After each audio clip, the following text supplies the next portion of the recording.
Assalamualaikum warahmatullahi wabarakatuh. Bismillahirrahmanirrahim. Alhamdulillahirabbil alamin.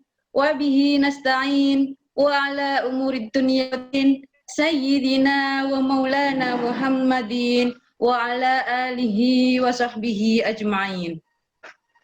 Rabbi syrah li sadri wa yassir li amri wahlul 'uqdatam min lisani yafqahu qawli amma ba'du. Kepada yang terhormat Ustadz Dr. Andes Miftahul Jinan SMPD selaku pembicara parenting pada pagi hari ini beserta staf dari Gria Parenting Indonesia. Yang terhormat Ustadz Dr. Andes Nuhan MM selaku Ketua Bidang Pendidikan Yayasan Masjid Mujahidin. Yang terhormat Ibu Kepala Sekolah beserta Dewan Guru KBTK Mujahidin yang saya cintai, dan tak lupa pula Bapak Ibu Wali Murid KBTK Mujahidin 1 Surabaya yang saya banggakan. Puja dan puji syukur kehadirat Allah Subhanahu wa Ta'ala yang telah melimpahkan rahmat-Nya sehingga kita bisa berkumpul dan bergabung dalam acara parenting pagi hari ini dengan sehat walafiat. Salawat serta salam mudah-mudahan tetap tercurahkan kepada junjungan kita, Nabi besar Muhammad sallallahu alaihi wasallam, yang telah menuntun kita dari jalan kegelapan menuju jalan yang terang benderang, yakni agama Islam. Saya sebagai pembawa acara, izinkanlah saya membacakan susunan acara pada pagi hari ini. 1. Pembukaan. 2. Pembacaan ayat-ayat suci Al-Quran. 3. Sambutan-sambutan. Dan yang keempat, yakni penutup atau doa. Untuk mengawali acara pada pagi hari ini, marilah kita membaca basmalah dengan harapan mudah-mudahan acara demi acara nanti berjalan dengan lancar. Bismillahirrahmanirrahim. Memasuki acara yang kedua, yaitu pembacaan ayat-ayat suci Al-Quran dan sari tilawah yang akan dibacakan oleh Ustazah Namira dan Ustazah Husna. Kepadanya dipersilahkan.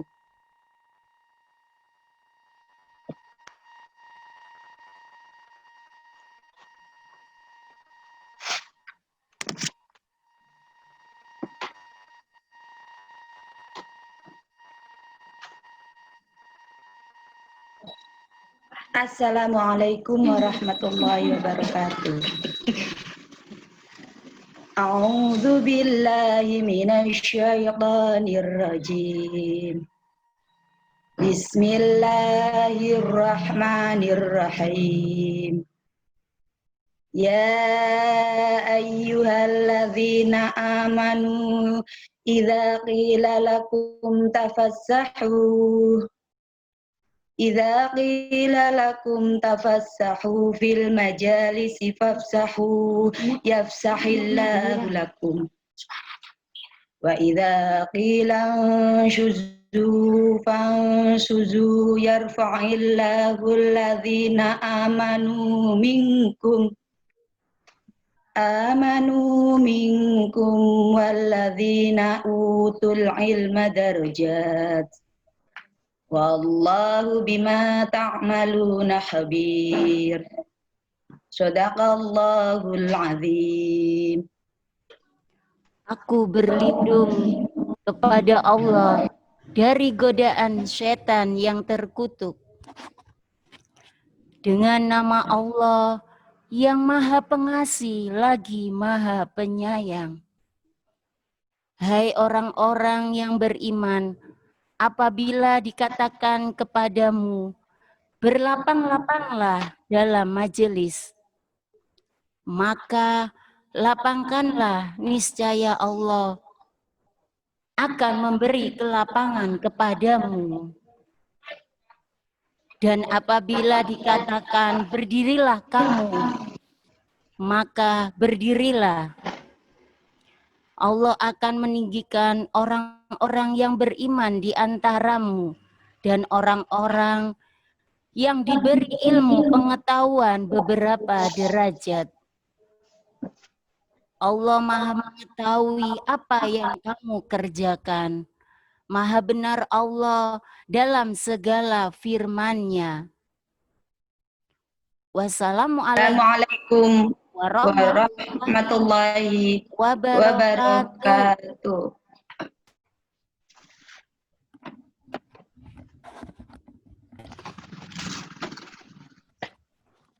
Shadaqallahul azim. Maha benar Allah atas segala firman-Nya. Acara yang selanjutnya yaitu sambutan-sambutan. Sambutan yang pertama akan disampaikan oleh Ustazah Nurul Aini selaku Kepala Sekolah KBTK Mujahidin. Kepada Ustazah Nurul Aini kami persilahkan.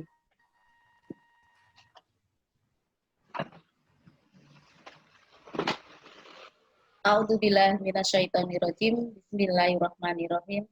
Assalamualaikum warahmatullahi wabarakatuh. Rabbi shrahli sodri wa yassirli amri wahlul 'uqdatam min lisani yafqahu qawli. Asyhadu an la ilaha illallah wahdahu la syarikalah wa asyhadu anna Muhammadan abduhu wa rasuluh.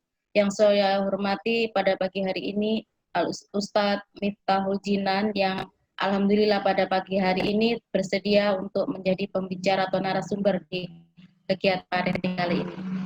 Yang selanjutnya yang saya hormati Ketua Pendidikan Yayasan Masjid Mujahidin Bapak Nuhan MM hari ini sudah hadir di tengah-tengah kita, dan staf guru KBTK Mujahidin yang saya banggakan, wali murid seluruhnya yang saya banggakan dan saya hormati. Alhamdulillah, puji syukur kehadirat Allah Subhanahu wa taala atas perkenanan dan ridhonya kita bisa berada di sini walaupun dalam keadaan jarak jauh.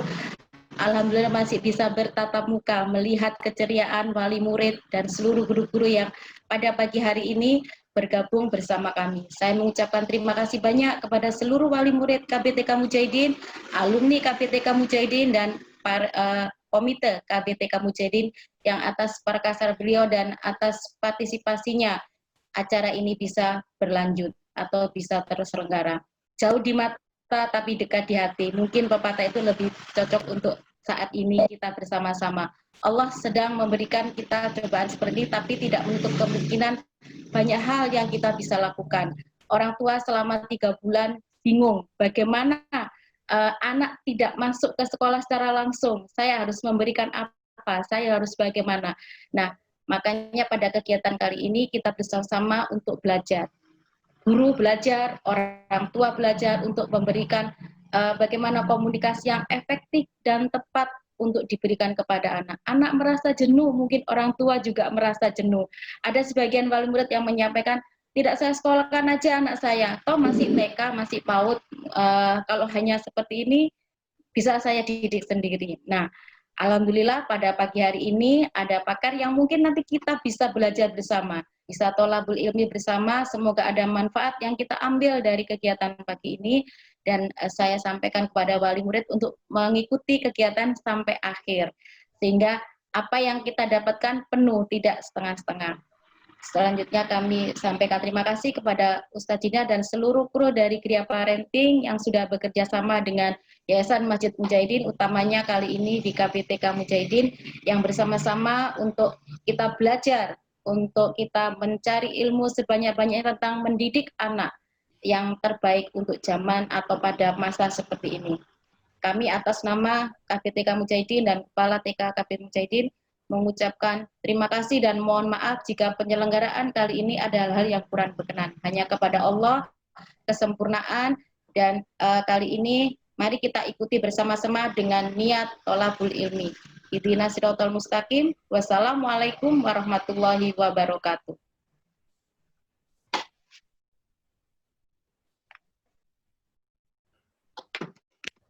Pada Ustazah Nurul Aini kami ucapkan terima kasih.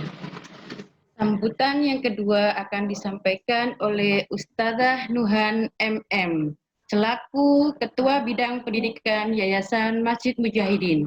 Kepada beliau kami persilakan. Assalamualaikum warahmatullahi wabarakatuh. Bismillah, walhamdulillah, wassalatu wassalamu ala rasulillah, wa ala alihi wa sahbihi wa mawala.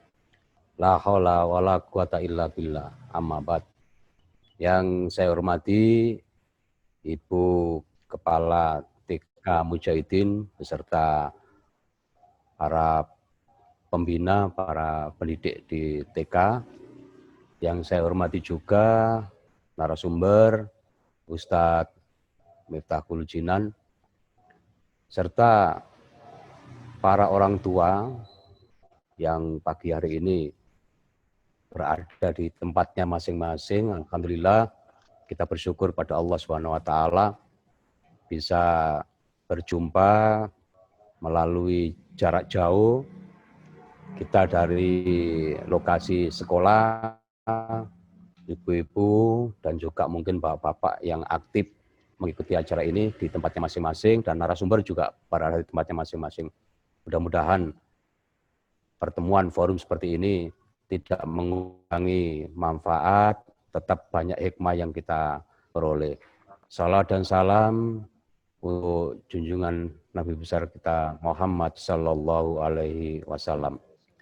Para orang tua murid, ibu-ibu, para pendidik, dan juga yang lain, kita bersyukur kepada Allah sekali lagi karena bisa berjumpa di forum ini, dan tentu ini pengalaman pertama kita ada acara parenting maupun seminar jarak jauh, dan sudah banyak dilakukan oleh lembaga-lembaga yang ada, tetapi kita tetap mengambil manfaat yang dalam dari acara ini. Mudah-mudahan kita semua tetap dalam bimbingan dan dalam lindungan Allah SWT, dijauhkan dari penyakit yang lagi mewabah, tentu dengan ikhtiar kita, tidak semata-mata menyerah kepada Allah, tapi ada ikhtiar, ada doa, baru ada tawakal. Itu yang kita harapkan. Dan mohon maaf kalau pada layanan pendidikan dari TK Mujahidin selama wabah ini tidak bisa berjalan dengan baik karena dilaksanakan jarak jauh. Sampai dengan masuk tahun ajaran baru pun kita masih dalam posisi jarak jauh. Tentu kita berharap semoga wabah ini segera berlalu. 1 bulan ke depan mudah-mudahan sudah mulai masuk zona hijau Surabaya, dan dimulai dari SMA bisa tatap muka, kemudian lanjut kepada SMP, lanjut lagi kepada SD, dan pada tataran berikutnya nanti bisa lanjut kepada TK. Itu kita harapkan. Mudah-mudahan bisa selesai. Dan yang perlu kita perhatikan adalah apa yang terjadi saat ini bagian daripada ujian hidup kita, karena wabah ini kalau di Indonesia kan mulai mewabah menjelang bulan puasa, katakanlah bulan Maret, kemudian masuk bulan puasa masih wabah, padahal waktu itu kita harapkan masuk bulan puasa sudah selesai, tetapi setelah masuk bulan puasa masih wabah masih ada, bahkan lagi puncak-puncaknya, dan kemudian selesai puasa sampai dengan masuk Idul Adha masih ada. Dan itulah yang kemudian kita harus memahami, ini bagian daripada apa yang atau yang disebut latihan lah, latihan kesabaran yang diberikan oleh Allah agar kita menjadi orang-orang yang sabar. Apalagi sebulan penuh bulan Ramadan kita berpuasa, itu juga dilatih untuk sangat sabar. Jadi sebelum masuk puasa ada wabah, setelah masuk puasa masih ada wabah.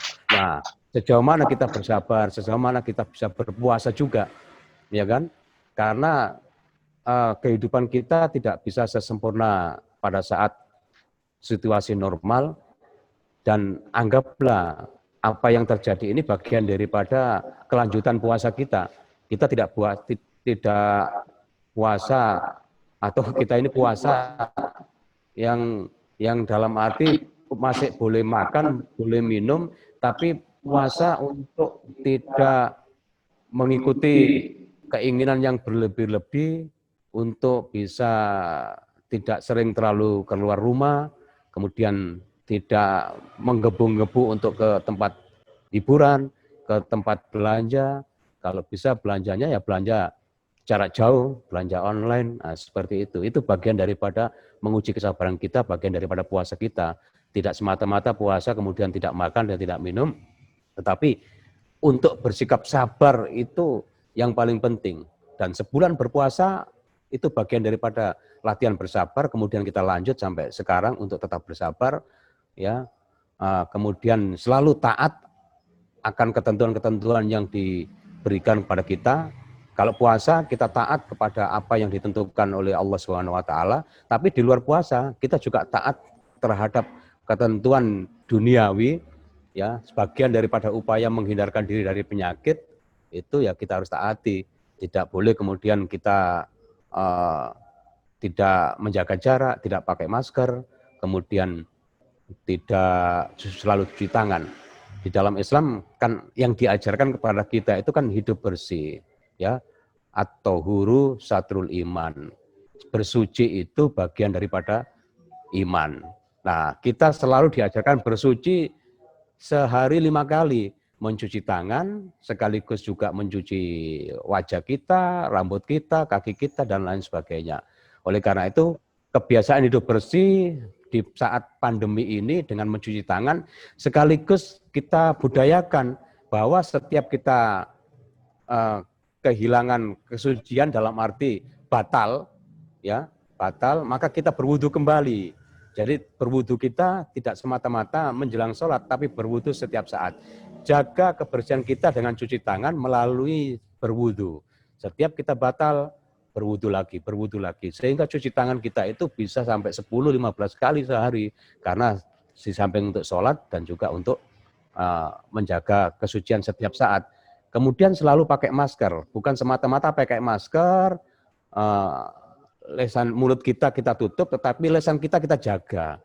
Yang selama ini kita mengumbar ucapan-ucapan yang tidak baik. Nah, sementara dalam bulan puasa kemarin juga diharapkan untuk bisa menjaga lisan dengan baik. Nah, sekarang kita jaga mulut secara fisik kita melalui masker, kemudian kita jaga lisan kita untuk tidak berucap yang tidak menyenangkan. Selalu berucap yang baik, selalu berbicara yang baik. Kemudian yang ketiga adalah jaga jarak. Nah, jaga jarak itu bukan semata-mata kemudian ketemu teman, tidak berjabat tangan, tapi jaraknya 1 meter sampai 2 meter.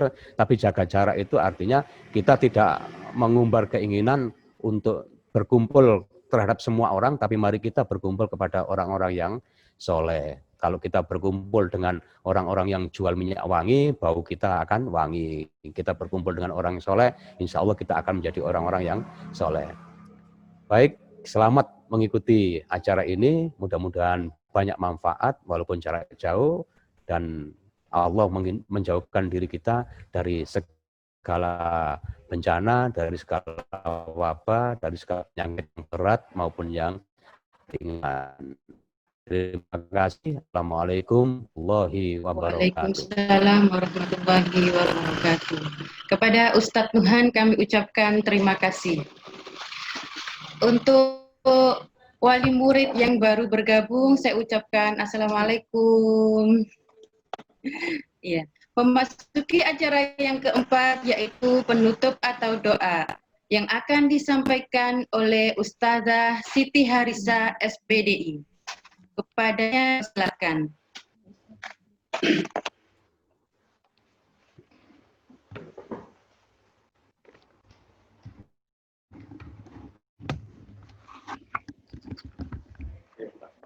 Assalamualaikum warahmatullahi wabarakatuh. A'udzubillahi minasyaitonirrajim. Bismillahirrahmanirrahim. Asyhadu an la ilaha illallah wa asyhadu anna Muhammadar Rasulullah. Allahumma sholli wa sallim ala Muhammad.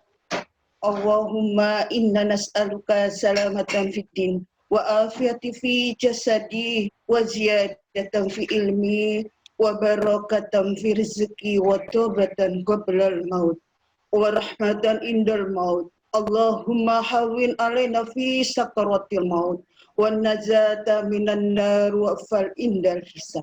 Allahumma muslimina wal muslimati wal mu'minina wal mu'minati wal ahya'i minhum amwat. Allahumma inni dhaifun faqawwini wa inni zalilun fa'izzani wa inni faqir wa aghnini ya arhamar rahim. Ya Allah, ya Rahman, ya Rahim, kami panjatkan doa kepadamu ya Allah yang bergabung kepada kami mengikuti parenting ini melalui online. Berilah rahmatmu dan hidayahmu ya Allah, berupa iman dan takwa kepadamu dan kesehatan ya Allah. Tambahkanlah ilmu-ilmu yang kau berikan kepada kami semua ya Allah, ilmu yang bermanfaat di dunia dan akhirat. Lindungilah kami semua ini ya Allah dari wabahmu ya Allah. Ya Allah, ya Rahman, ya Rahim, tunjukilah kami semuanya jalan yang lurus, jalan yang Engkau ridhoi ya Allah, hingga akhir hayat kami semuanya. Amin, amin, ya Rabbal Alamin. Ya Allah, ya Rahman, kabulkanlah ya Allah permohonan kami ini ya Allah. Kami tidak berdaya kecuali ya Allah pertolongan-Mu ya Allah. Amin, amin, amin, ya Rabbal Alamin. Allahumma arinil haqqa haqqa warzuq istinaba walhamdulillahi Rabbil Alamin. Assalamualaikum warahmatullahi wabarakatuh. Waalaikumsalam warahmatullahi wabarakatuh.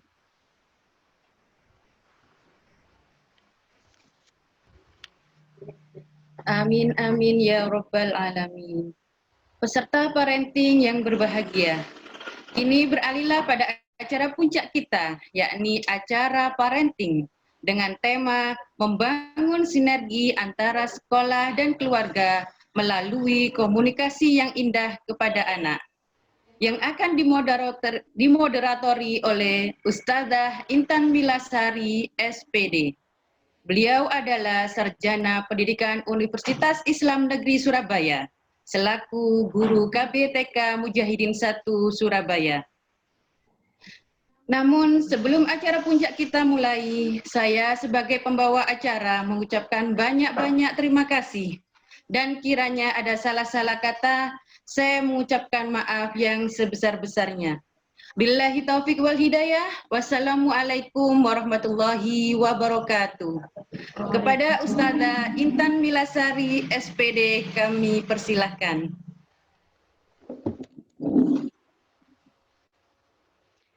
Terima kasih kepada Bu Anis yang telah memberikan waktu dan tempatnya. Terima kasih juga kepada Bapak, Ibu, Ayah, Bunda yang masih bergabung di parenting online pada pagi hari ini. Assalamualaikum warahmatullahi wabarakatuh. Waalaikumsalam warahmatullahi wabarakatuh. Keluarga merupakan lingkungan pendidikan pertama dan utama bagi anak. Karena di sanalah anak mulai mengenal segala sesuatu sehingga mereka menjadi tahu dan mengerti. Di mana semua itu tidak akan terlepas dari tanggung jawab keluarga, terutama orang tua yang memegang peran yang sangat penting bagi kehidupan anaknya. Oleh karena itu, orang tua bertanggung jawab atas proses pembentukan perilaku anak, sehingga diharapkan selalu memberikan arahan, memantau, mengawasi, dan membimbing perkembangan anak melalui interaksi antara orang tua dengan anak dalam lingkungan keluarga. Satu yang perlu diingat oleh orang tua, bahwasanya masalah komunikasi harus dipelihara terus-menerus sejak anak-anak masih dalam kandungan sampai mereka dewasa. Sebagaimana terdapat kutipan bahwa bila seseorang mau mendengar pendapat orang lain, maka pendapatnya akan lebih mudah didengar, atau dengan kata lain, anak-anak akan lebih terbuka untuk menerima pendapat orang tua. Bila orang tua sendiri mau mendengar pendapatnya terlebih dahulu, mengingat dengan pentingnya komunikasi yang indah antara anak dan orang tua, langsung saja kita dengarkan parenting online dengan tema membangun sinergi antara sekolah, keluarga, melalui komunikasi yang indah kepada anak, yang akan disampaikan oleh Al-Ustadz Dr. Andes Miftahul Jinan, MPDI. Beliau merupakan Direktur Gria Parenting Indonesia. Beliau juga adalah konsultan pendidikan sekolah dan pesantren. Dan beliau juga menjadi penulis buku-buku parenting bestseller. Kepada Al-Ustadz Dr. Andes Miftahul Jinan MPDI, waktu dan tempat kami persilahkan. Ya, terima kasih Ustazah. Assalamualaikum warahmatullahi wabarakatuh. Waalaikumsalam warahmatullahi wabarakatuh. Innal hamdalillah nahmaduhu wa nasta'inuhu wa nastaghfiruh wa na'udzu billahi min sururi anfusina wa min sayyiati a'malina. May yahdihillahu fala mudhillalah wa may yudlil fala hadiyalah. Asyhadu an la ilaha illallah wa asyhadu anna Muhammadan abduhu wa rasuluh. Allahumma salli ala Muhammad wa ala ali Muhammad.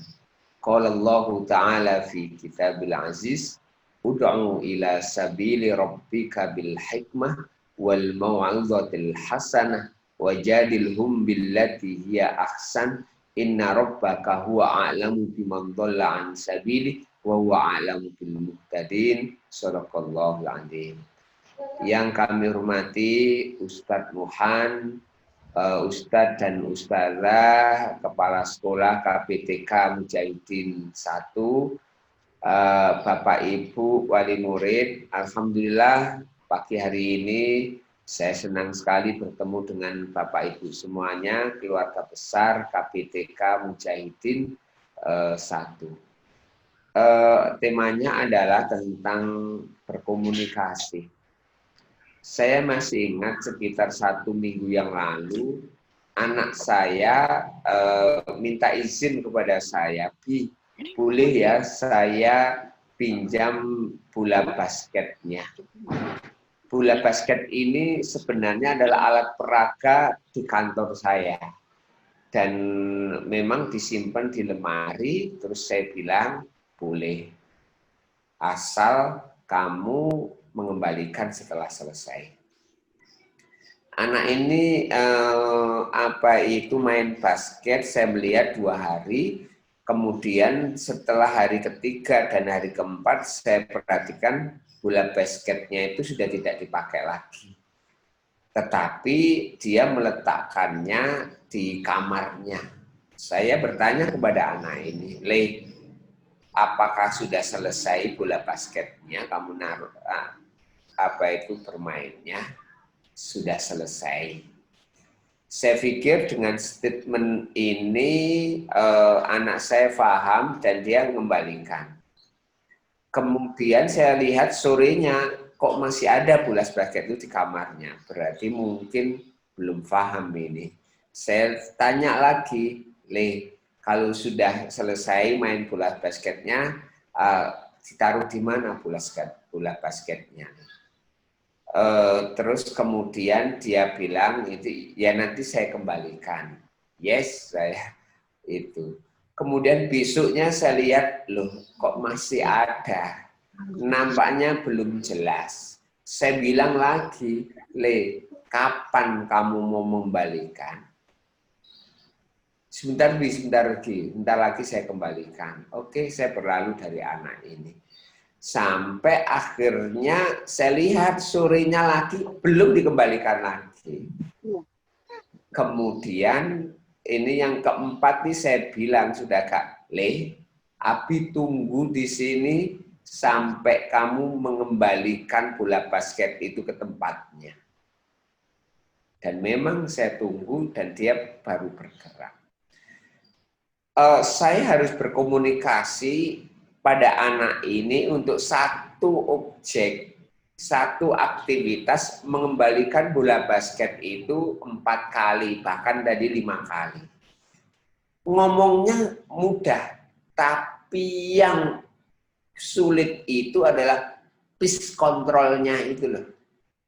Kontrol dirinya untuk tetap kita ini menghadapi anak ini ditunda, kemudian ini dan lain sebagainya. Karena yang kita hadapi adalah anak yang kadang-kadang mungkin kita perlu evaluasi, ngomong kita terlalu abstrak.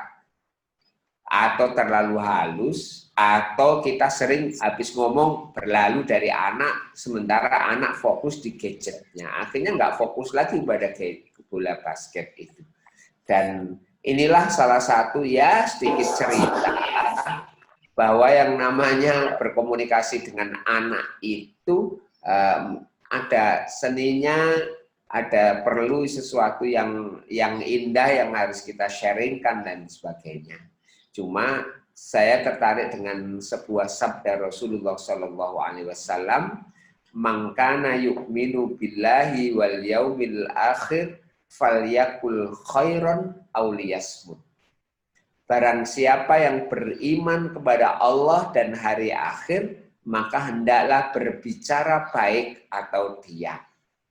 Jadi Rasulullah Shallallahu Alaihi Wasallam ini membuat pilihan untuk kita. Pilihan pertama, ngomong api, lek gak iso ngomong api, menengo. Begitu aja jelas bahasa Jawanya itu. Artinya adalah jika kita tidak bisa mengontrol diri kita, kita lebih baik diam daripada kita ini emosi kita meledak. Apalagi dalam kondisi anak-anak ini di rumah. Ini betul-betul ujian bagi kita. Tetapi ujian ini harus kita bisa melewatinya.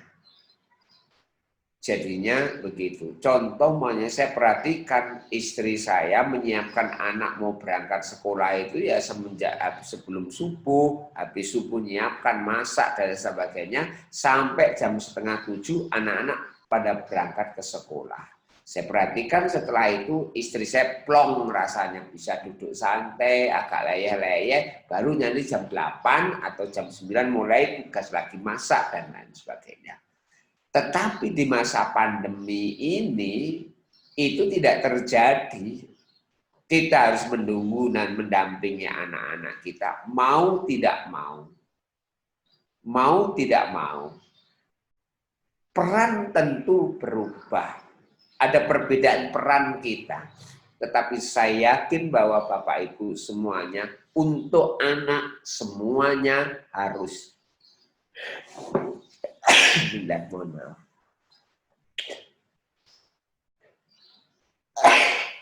Jadinya untuk anak semuanya harus kita lakukan. Tidak ada alasan pandemi, tidak ada alasan ini. Saya masih ingat pada waktu saya masih mengajar di Lembaga Islam Al-Hikmah Surabaya. Tahun 97.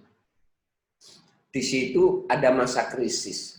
Ada sesuatu yang menarik dari pengurus yayasan kami, Ustadz Abdul Qadir, mengatakan bahwa kita memang krisis. Semuanya harus terjadi pengetatan ikat pinggang. Begitu. Cuma ada dua hal yang tidak boleh dikurangi, tetapi justru ditambah. Apa dua hal itu?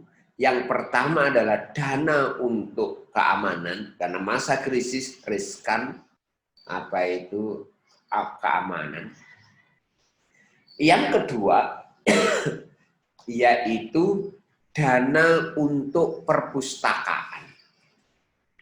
Jadinya perpustakaan nggak boleh turun dananya. Kenapa? Karena perpustakaan ini jantung dari sekolah kita. Guru harus belajar terus di perpustakaan. Anak-anak harus pinjem sebanyak-banyaknya dari buku perpustakaan. Ini berangkat statement ini tentu dari sebuah idealisme yang kuat. Nah, sekarang tantangannya adalah begini. Di saat pandemi ini mungkin semuanya harus berkurang, kecuali tiga hal. Yang pertama, apa yang tidak boleh berkurang? Satu adalah spiritual kita. Jadi di saat pandemi justru kita harus semakin dekat kepada Allah. Mau tidak mau. Yang kedua, di saat pandemi, maka kesehatan kita harus meningkat. Perhatian kita terhadap kesehatan harus meningkat. Yang ketiga yang tidak boleh turun adalah di saat pandemi ini perhatian kita terhadap pendidikan anak tidak boleh berkurang, tetapi justru seharusnya naik. Kenapa ini terjadi? Karena apapun sikap kita terhadap pendidikan anak kita saat ini, 10 tahun atau 20 tahun yang akan datang, kita akan menuainya, kita akan memanennya. Jika kita abai gara-gara alasan pandemi, maka mungkin saja 10 atau 20 tahun yang akan datang kita baru merasakan bahwa kita sedang menanam hal yang jelek pada pendidikan anak-anak kita.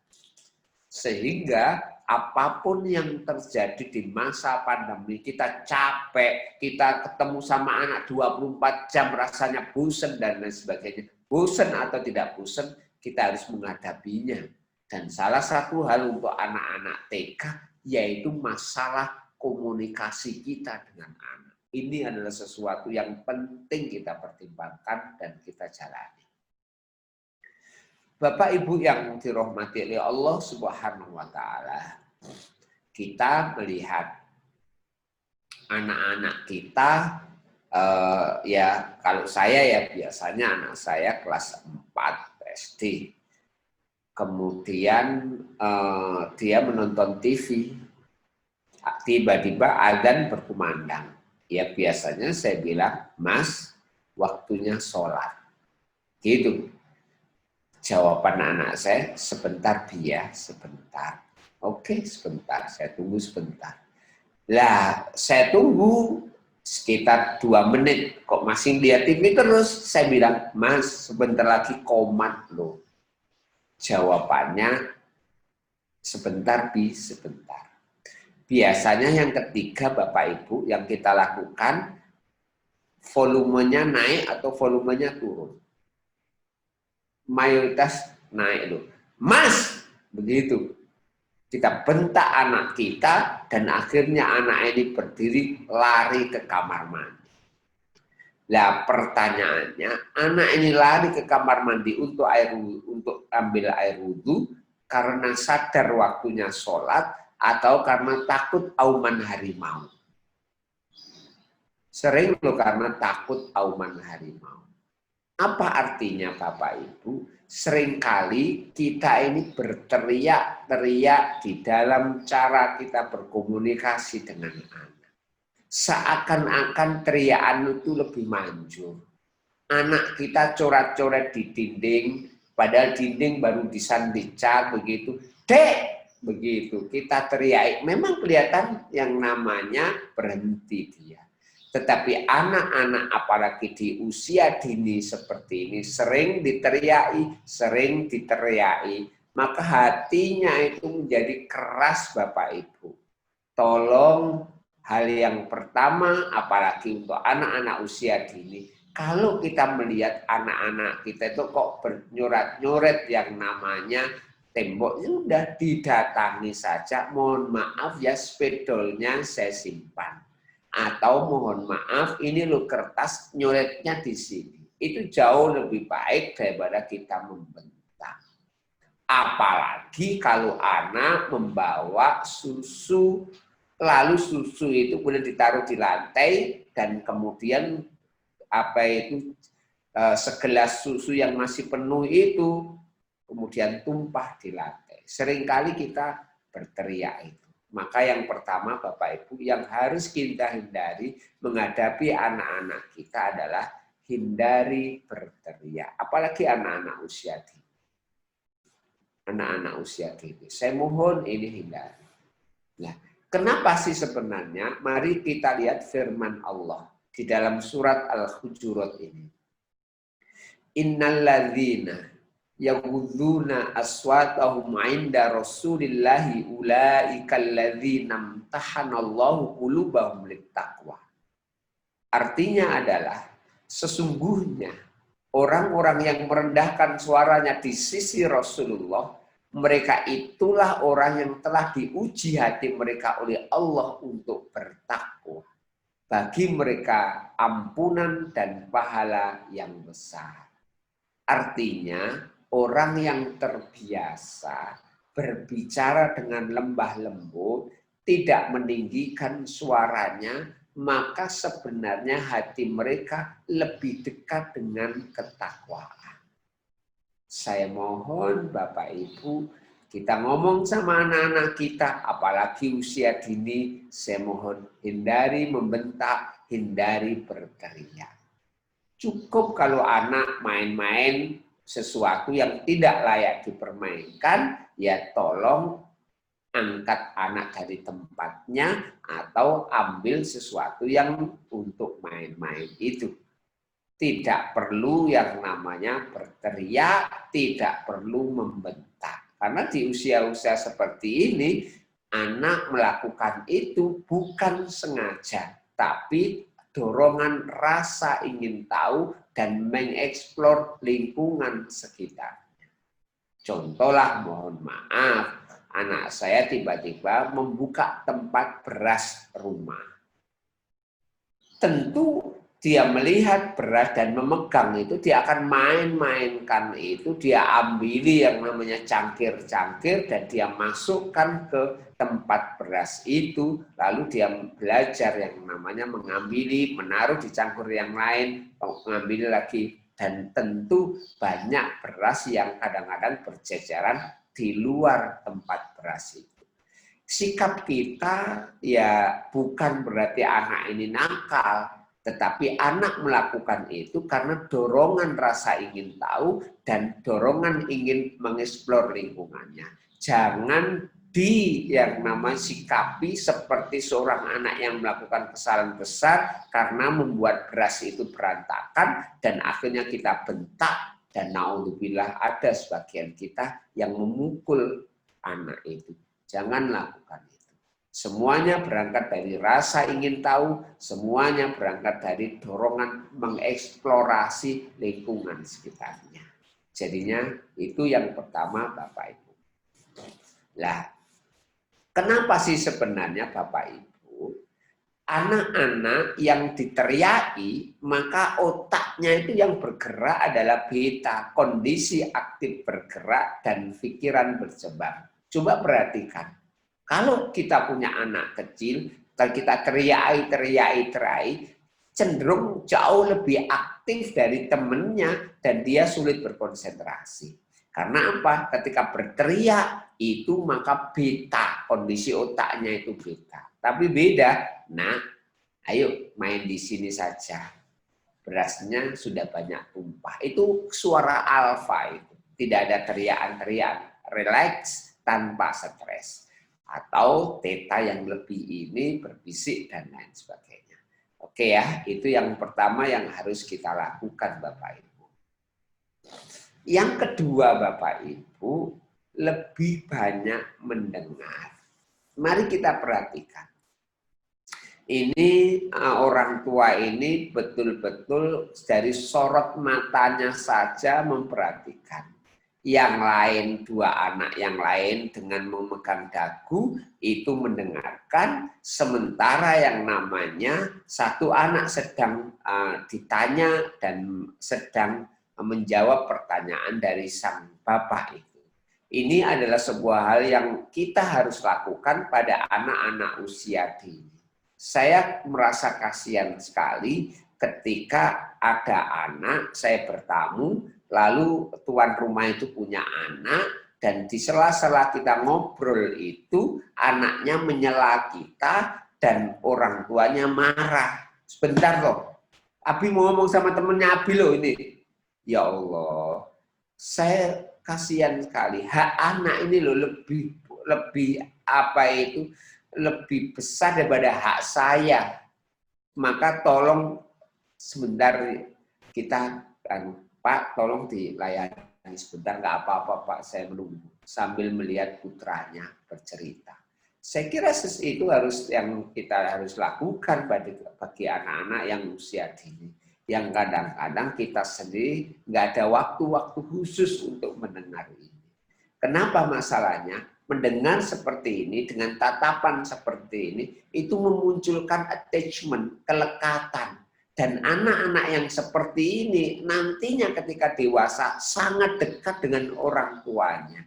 Tapi kalau orang tuanya tidak pernah memberi waktu untuk sekedar mendengar dan memperhatikan, maka sebenarnya orang tua itu nanti tidak bisa cukup dekat dengan anaknya. Saya ingatkan, waktunya terbatas, hanya sampai usia dini. Nanti kalau sudah SD, tentu sesuatu yang berbeda kita rasakan. Jadi ya mumpung usia dini lebih banyak mendengar. Begitu. Ada seorang anak yang dia itu ngomong begitu. Aku nggak mau sekolah kalau nggak dibelikan es krim, begitu. Seorang ibu terlalu serius, loh, jangan nak, sekolah itu penting loh, begitu. Enggak, pokoknya aku nggak mau sekolah, loh, jangan. Itu tambah hadisnya tolabul ilmi faridhatun ala kulli muslimin wa muslimatin. Atau tambah lagi, mama sudah membayar uang gedungnya mahal loh, ya Allah. Anak TK diumongi yang namanya tolabul ilmi faridhatun, kemudian uang gedungnya, tambah stres itu. Mbok yao didengarkan anak TKB. Aku nggak mau sekolah, pokoknya nggak mau sekolah. Kita terima, oh ya, kamu nggak mau sekolah toh, nak. Kenapa? Iya, karena nggak ada yang bolok sama aku. Oh, kamu nggak mau sekolah karena nggak ada bolok kepada kamu. Lalu teman-teman bolok kepada siapa? Ya teman-temanku bolok sama Faisal. Oh, teman-temanmu bolok sama Faisal. Kenapa ya teman-temanmu bolok sama Faisal? Ya karena Faisal sering bawa kue dan dikasih teman-temanku. Oh, teman-teman bolok sama Faisal karena Faisal sering bawa kue dan diberikan kepada mereka. Jadi masalahnya masalah kue, Bapak Ibu. Bukan masalah hadis, bukan masalah uang gedung. Jadi anak TK jangan disuruh mikir uang gedung, disuruh mikir hadis. Cukuplah pikirannya adalah bahwa temennya nggak bolo dia. Hanya itu aja sederhana itu. Jangan terlalu serius Bapak Ibu. Dan itulah waktu-waktu mendengar ini adalah waktu-waktu yang sangat menarik untuk kita jalani pada anak-anak kita usia dini. Mari kita perhatikan cara duduk aja kepalanya Bapak ini sejajar. Matanya menatap dan anaknya ketika melihat mata ayahnya itu tidak dangak ke atas, tidak turun ke bawah, tetapi sejajar. Itu sebuah sesuatu yang ini ya seperti ini. Perhatikan postur. Jadi ketika kita bicara yang indah dengan anak-anak kita, saya mohon anak-anak, ayo kita yang turun, anak yang dinaikkan. Matanya sejajar dengan mata kita, turunkan tubuh setinggi anak, tatap mata anak dengan soft, mungkin usap yang namanya punggung atau perut. Perhatikan tangan ayah ini memegang bagian apa pada anaknya. Bagian lutut itu ya. Dan itu menunjukkan kedekatan sama anak. Luar biasa itu. Jadi kalau ngomong pegang pundak atau lutut atau tangan. Maka dia akan nyaman untuk ngomong kepada kita. Ubah nada suara kita. Berikan kata-kata kepada anak, ulangi apa yang dikatakan seperti saya tadi, dan jangan menyela anak. Saya mohon itu, karena anak, oh ya, kamu nggak mau sekolah karena nggak ada yang bolos sama kamu ya. Lalu mereka bolos sama siapa? Itu sesuatu yang menarik untuk ini kan. Jadinya kita sudah belajar pertama hindari berteriak. Kedua, walaupun anak TK, ayo kita belajar mendengar omongan mereka. Dan yang ketiga, ketika kita berbicara, saya mohon perhatikan postur. Ini penting. Selanjutnya, Bapak Ibu yang dirahmati Allah, ada satu cara yang sangat menarik ketika kita ini berkomunikasi dengan anak. Apa itu cara itu? Yaitu bertanya dan informasi. Jadinya contoh umpamanya, anak meletakkan sampah sembarangan. Cobalah kita ini bertanya, nak, di mana ya tempat sampahnya? Kira-kira anak TK paham nggak ini kira-kira? Tentu paham. Atau memberikan informasi, nah tempat sampahnya di pojok itu. Anak menaruh gelas kosongnya habis minum susu di atas meja. Maka kita tanya, kita cari informasi, Mas, gelasnya yang sudah dipakai ditaruh di sana. Atau kita sendiri ngomong, ya, nah ini gelasmu ya, iya, gelas yang sudah kamu pakai ini ditaruh di tempat cucian. Itu sesuatu yang mudah sekali memberikan informasi itu, atau kalau sudah terbiasa memberikan informasi dan anak sudah tahu, kita mengingatkannya pakai bertanya, nah di mana ya tempat gelas kotornya? Itu sesuatu yang menarik sekali untuk kita lakukan anak-anak ini. Kenapa masalahnya? Karena dengan bertanya itu sebenarnya membuat keputusan anak dengan memberikan informasi. Maka kita tidak menyuruh, tetapi anak sendiri yang melakukan itu atas informasi dari kita. Maka saya mohon yang keempat ini bisa kita lakukan di sela-sela ini. Contoh umpamanya, anak habis makan biskuit, lalu bungkus biskuit masih tergeletak. Nah, bungkus biskuit ini kalau sudah habis biskuitnya, tempatnya di mana ya? Itu sebuah pertanyaan. Nah, bungkus biskuit ini tempatnya di sana, di tempat sampah. Itu memberi informasi. Saya mohon, ayo kita latihan ini. Supaya apa? Supaya kita ini memberikan instruksi kepada anak tidak selalu dengan perintah dan larangan. Ingat, mendorong anak untuk melakukan sesuatu bisa dengan perintah, bisa dengan larangan. Cuma saya memberikan tambahan lagi, juga bisa bertanya, bisa dengan memberi informasi. Selama ini kita terlalu sering meminta anak untuk melakukan satu dengan perintah dan larangan. Energinya dari kita. Kita ajari anak untuk dia punya yang namanya istilahnya internal kemauan dari dalam diri kita, dari dalam diri anak untuk meletakkan sesuatu pada tempatnya. Itu yang keempat. Lah, Bapak Ibu, coba kita lihat. Kalau melihat gambar ini, kira-kira apa yang terdetik di dalam angan-angan kita? Oke, terima kasih Ustazah. Seimbang. Oke. Seimbang. Seimbang antara apa di dalam berkomunikasi? Di dalam penghargaan dan teguran.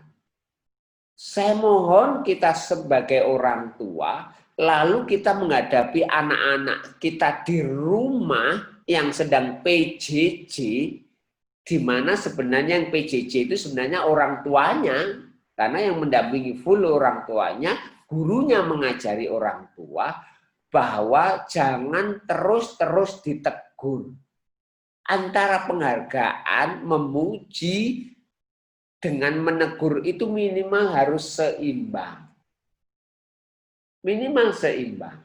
Contoh kalau anak saya TKB, dia sedang bermain yang namanya pembangunan di rumah. Main pembangunannya karena di rumah tidak ada balok-balok, maka dia ambil beberapa buku tebal, ya sekitar 15 buku tebal di rumah, dan dia mulai membangun itu. Lah, jangan sampai di dalam dia proses itu dan kita mendampingi, kita lebih banyak instruksi. Ini loh caranya, ini loh. Kamu membuat apa sih? Membuat apa ya? Lalu anak sebelum sempat menjawab sudah ngomong, buat masjid aja. Nah, itu dorongan dari orang tua. Kalau buat masjid mulai dari ruangannya. Jadinya semua orang tua yang menentukan. Cobalah kita tunggu anak ini. Kamu hari ini mau membuat apa? Mau bangun apa? Aku mau bangun jalan tol. Oh, jalan tol ya. Kenapa kamu buat jalan? Mau bangun jalan tol? Ya karena kemarin kan kita barusan ke Madiun lewat jalan tol. Jalan tol ini kita cepet ngarep. Oh bagus, ayo dimulai. Jadinya kita bertanya saja, lalu diperteguh, kenapa kamu buat jalan tol? Itu sesuatu ini. Lalu ketika dia sudah mulai proses dan lain sebagainya, ya kita hargai, oh jalan tolnya sudah mulai panjang ya, bagus sekali ini. Begitu. Jangan malah teguh jalan tol kok begini, kok ada nggak lurus nanti nabrak begitu. Anak nggak paham yang namanya lurus. Justru kita tanyakan, ini jalan tolnya agak melengkung ya. Kenapa kok melengkung? Kita tanya begitu. Loh kemarin melengkung loh. Setelah Kertosono ke barat itu melengkung. Oh ya, ya nggak apa-apa begitu. Jadinya kita tanya, tolong lebih banyak menghargai, apalagi di usia-usia anak-anak kita ini. Saya memperhatikan ini banyak protes dari orang tua itu. Kenapa sih anak saya itu kalau saya ngomong itu sering nggak didengar, tapi kalau ustazahnya ngomong itu cenderung lebih dituruti.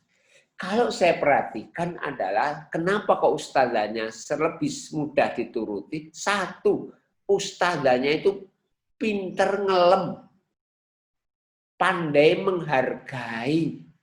Sedikit apapun kebaikan anak langsung dihargai. Makasih ya Mbak, sudah datang cepat ke sekolah. Oh ini apanya itu sepatunya baru ini. Lalu ditanggapi itu. Beli di mana? Itu adalah sesuatu yang menghargai seorang anak. Jadinya itu yang kelima. Lah. Sekarang Bapak Ibu semuanya, coba perhatikan Bapak Ibu. Ya, perhatikan jari saya. Bisa ya? Sekarang saya tanya. Boleh moderator bisa ngelihat saya, Ustazah? Oke, mood-nya di-unmute Ustazah. Oke, sudah. Saya tanya, ini simulasinya Ustazah. Berapa jumlah jari tangan saya Ustazah? 10. 10. Berapa jumlah jari dari 12 tangan? 120. 120. Saya ulang lagi, enggak saya ganti ya. Jawabannya, berapa jumlah jari dari 12 tangan? 120. Masih 120. Saya ulang lagi, berapa jumlah jari dari 12 tangan? 12 tangan. Enggak, 12. Kalau tangannya cuma 60. Oke, terima kasih. Bapak Ibu, mari kita perhatikan tadi. Jawaban 120 itu jawaban spontan. Iya. Kui kurang mikir. Iya toh. Nah, jawaban 60 itu jawaban setelah mikir. Loh, kenapa ya Ustadz Jinan kok nanya-nanya lagi sih? Kan begitu toh. Mesti akhirnya mikir 2 kali toh. Nah, Bapak Ibu, jawaban 120 itu namanya jawaban reaktif. Spontan, ya, nggak terlalu mikir. Sementara jawaban 60 itu adalah jawaban responsif. Ini bukan masalah kesalahan ustazah, bukan. Tetapi memang kita itu pinginnya ndang cepet, begitu loh. Sama, kita menyikapi terhadap sikap-sikap anak kita, kesalahan-kesalahan mereka itu seringkali lebih sering cepet spontan, nggak mikir atau mikir dulu. Nggak mikir dulu. Anak menjatuhkan gelas pecah langsung dikabruk anak itu. Ya Allah, sudah berapa gelas kamu pecahkan? Padahal anak lo itu nggak berniat, nggak sengaja. Padahal di dalam hukum Islam itu tidak ada hukum bagi yang tidak sengaja. Jadi reaktif itu adalah tindakan yang kita lakukan berdasarkan pikiran pertama yang muncul, sementara responsif itu mengambil waktu sejenak untuk memikirkan sebenarnya apa yang sedang terjadi. Maka saran saya di dalam berkomunikasi dengan anak, hindari reaktif terlalu sering. Walaupun kita nggak mungkin untuk tidak reaksi kadang-kadang karena kejadian itu sering sekali. Tetapi jangan sampai mendominasi pola komunikasi kita dengan anak. Reaktif, reaktif, reaktif. Dipikir dulu, mikir dulu, ambil waktu sejenak. Kenapa? Kalau kita ini sering mereaksi anak, nggak mikir dulu, akhirnya kita ini kan sumbu pendek. Nah, ketika kita sering sumbu pendek, itu akan dicontoh oleh anak kita, maka anak pun juga kontrol emosinya sumbu pendek. Mudah meledak, mudah tersulut, nggak mikir dulu. Karena apa? Karena kita orang tuanya sering sumbu pendek. Ya. Kadang-kadang kita ini diuji kesabaran loh terhadap anak saya yang urusan bola mengembalikan pada tempatnya 4 kali. Dan itu harus saya belajar mengontrol diri dari yang namanya ini bolanya sudah selesai, nak. Sudah, oke, terima kasih. Itu pertama-tama. Belum nyantol juga. Ini kalau sudah selesai, apa yang harus kamu lakukan pada bola ini? Dia menjawab, ya harus dikembalikan. Oke, terima kasih. Belum nyantol lagi, saya tanya lagi yang namanya, kapan kamu mengembalikan bola ini? Setelah ini, Bi, setelah ini. Oke, terima kasih. Lu besoknya lagi saya belum ini, saya tunggu. Mas, Abi tunggu kamu mengembalikan bola ini. Sekarang. Loh itu kalau gak kontrol emosi itu, bisa-bisa yang kedua aja langsung reaktif, sumbu pendek, dan kita marah kepada anak. Begitu. Lah ini masalah bagaimana cara kita berkomunikasi, apalagi anak-anak kita di usia TK. Itu apa yang terjadi di TK itu sampai dewasa itu mesti ada dampaknya. Apakah orang tuanya sumbu pendek atau sumbu panjang. Apalagi 24 jam bersama anak. Ini memang menantang. Kadang-kadang kita berpikir ya sebagai orang tua, loh ini anak TK loh. Toh saya juga yang mengajari anak. Apa fungsi sekolah dan fungsi guru? Kalau saya katakan, saya sebagai trainer aja, saya nggak terlalu banyak loh pendidikan TK itu tahu. Saya harus lebih banyak konsultasi kepada gurunya. Ustazah, sekarang main pembangunan. Apa sih dibalik main pembangunan? Kan tiap hari anak juga bangun. Pasir apa? Saya harus dengarkan. Ustaz Jinan gini loh ya. Ketika anak memain pembangunan itu, maka persepsi visualnya itu terbentuk.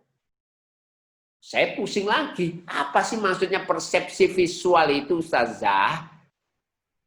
Lalu dia gini, Ustadz Sinan, persepsi visual itu anak, kemampuan anak mengimajinasikan secara visual tentang bentuk real dari bentuk-bentuk balok yang ada di depan anak itu.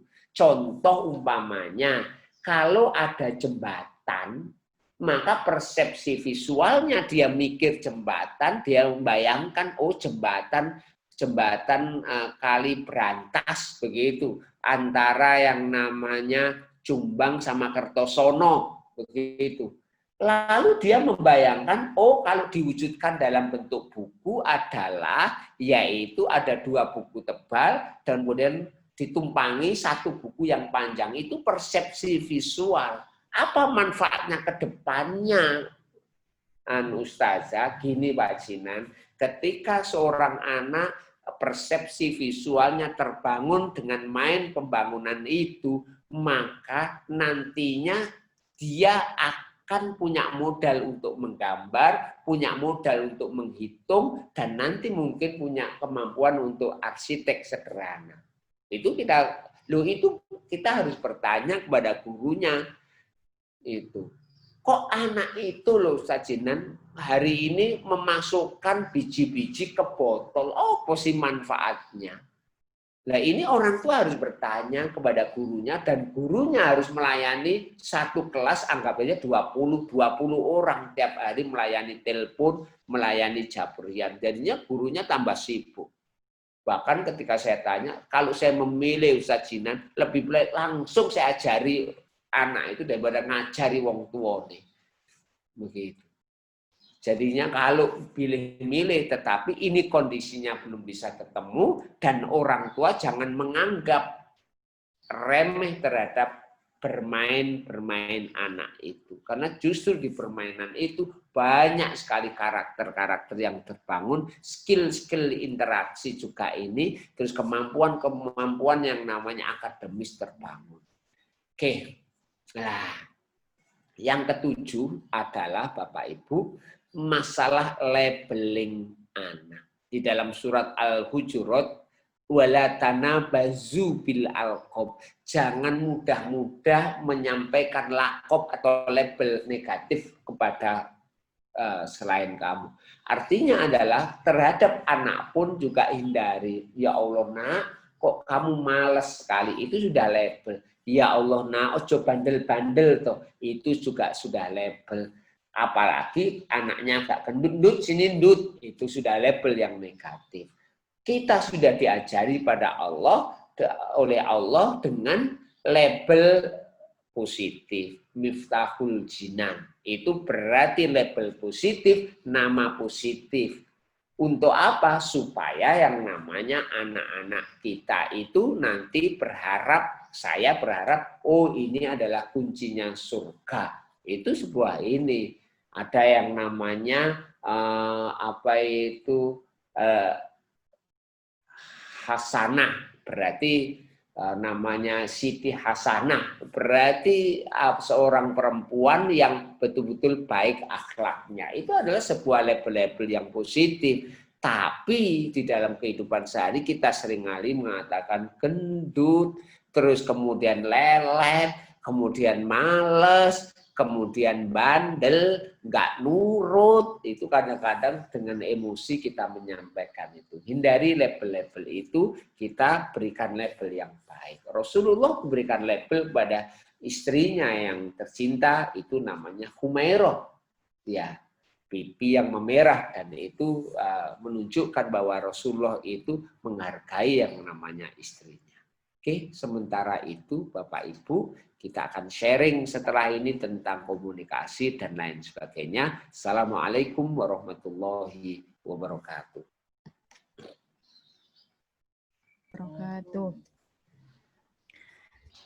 Kami ucapkan terima kasih kepada Ustadz Dr. Andes Miftahul Jinan, MPDI, yang telah memaparkan parenting online yang bertema membangun sinergi antara sekolah dan keluarga melalui komunikasi yang indah kepada anak. Baik, untuk acara selanjutnya yaitu sesi tanya-jawab.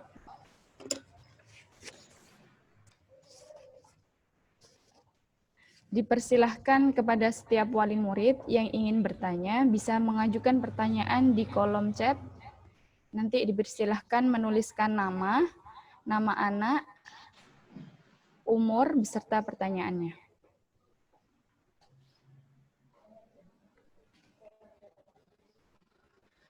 Bisa langsung juga mengacungkan tangannya.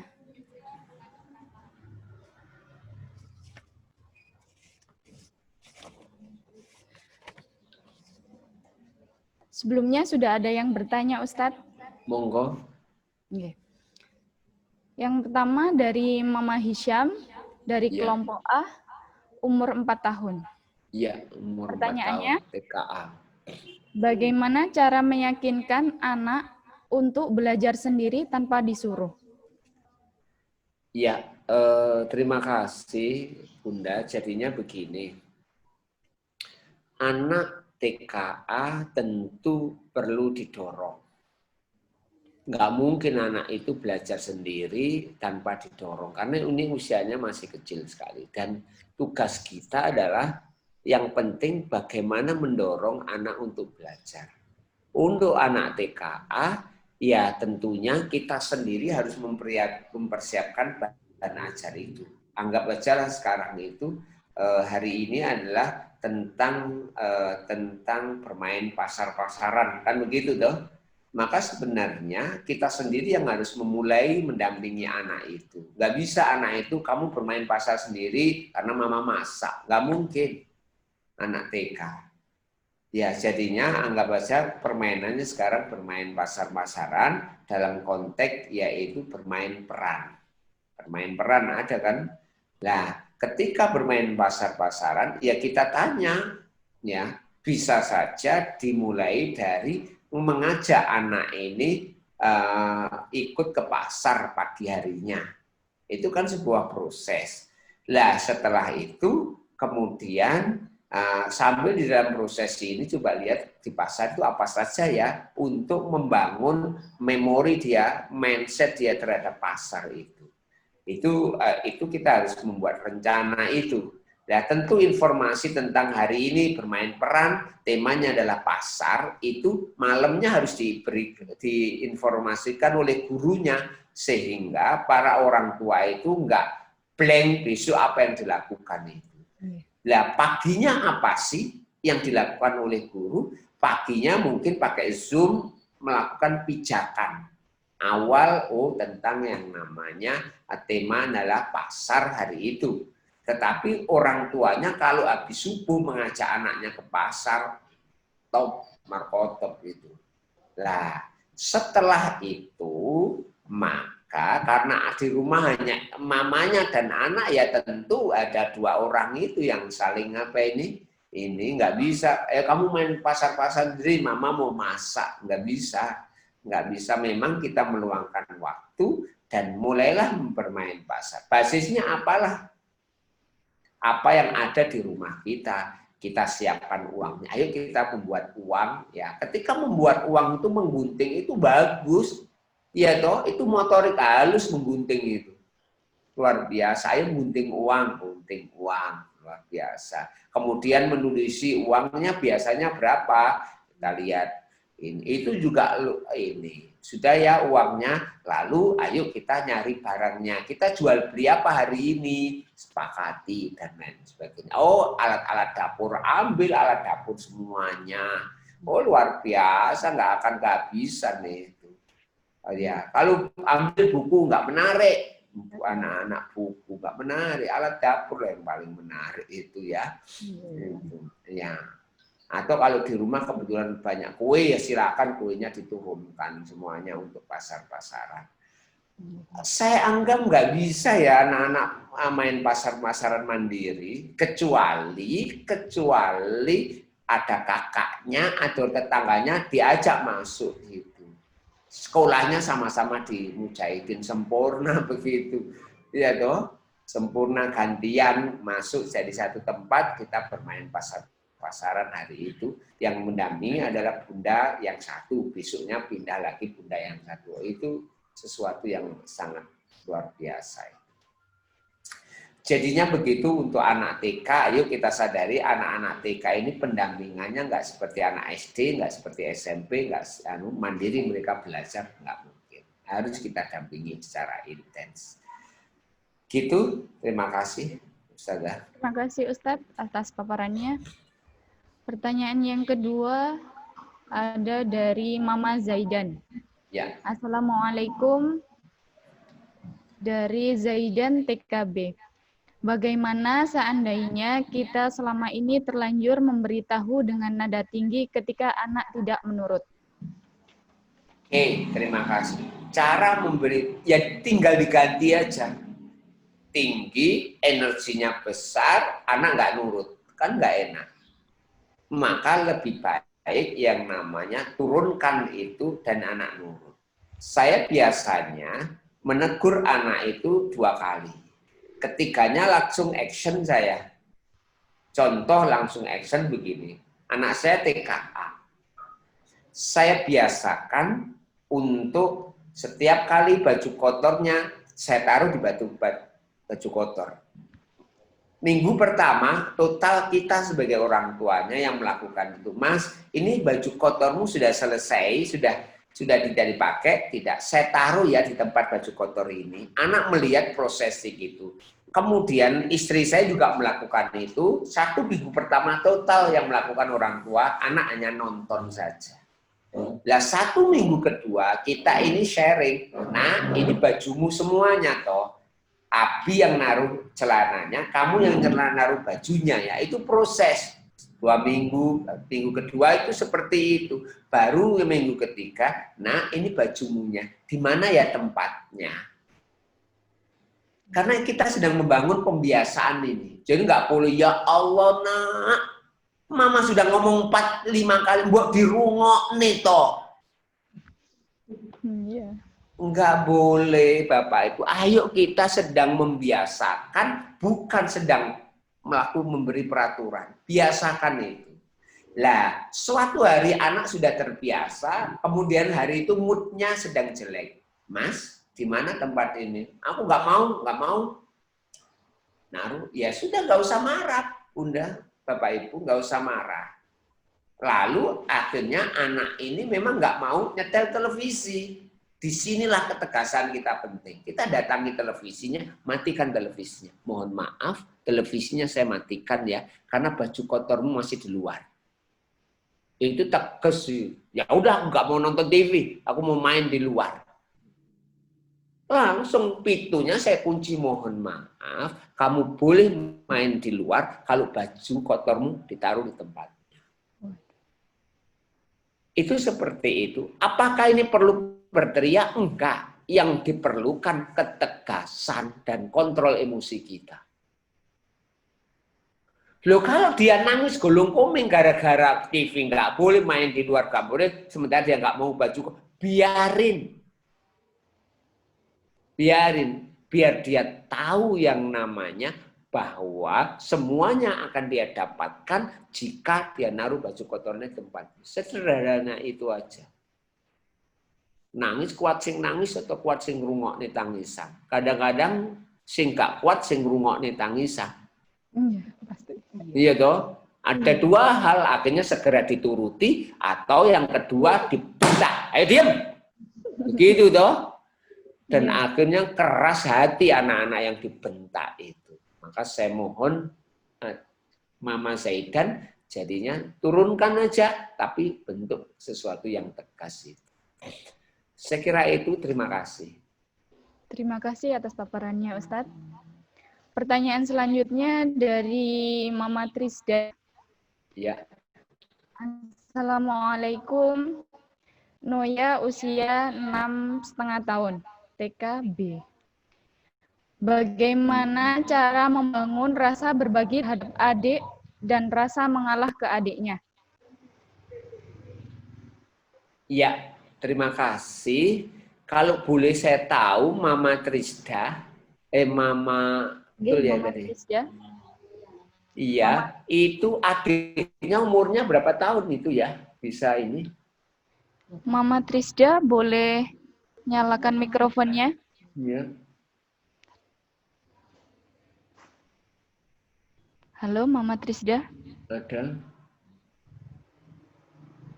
Ya, yang di iPhone-nya ini. Berapa?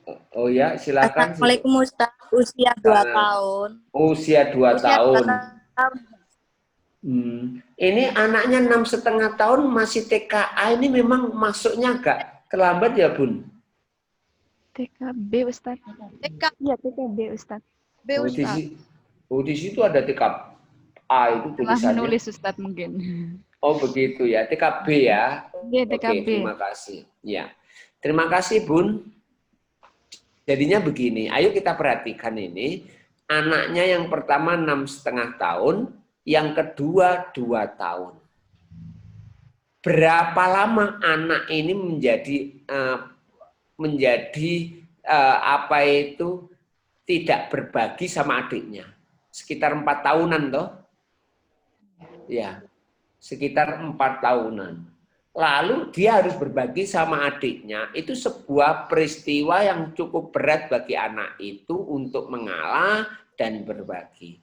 Saran saya, jalani aja lah berbagi itu. Kalaupun dia protes-protes, anggap aja itu sebagai proses pendidikan untuk berbagi dan mengalah. Saya sarankan begitu. Jadinya kenapa kok anak saya ini setiap kali harus berbagi dan mengalah, harus nangis, harus ini? Itu sebuah perjuangan. Apalagi kalau umpamanya anak yang 6,5 tahun itu anak pertama, terus yang kedua itu anak kedua, berarti dia itu menjadi anak tunggal di rumah ini selama 4 tahun. Kemudian hadir adiknya, biasanya nggak berbagi, lalu harus berbagi mamanya. Itu sesuatu yang berat bagi anak itu. Tetapi itu harus dijalani, itu harus dilatih anak itu. Ya nggak apa-apa reaksinya bagaimanapun, nangis, gulung koming, nggak masalah lah. Kita tetap tenang aja, tetapi insya Allah ada satu pengalaman bahwa ini anak ini harus berbagi.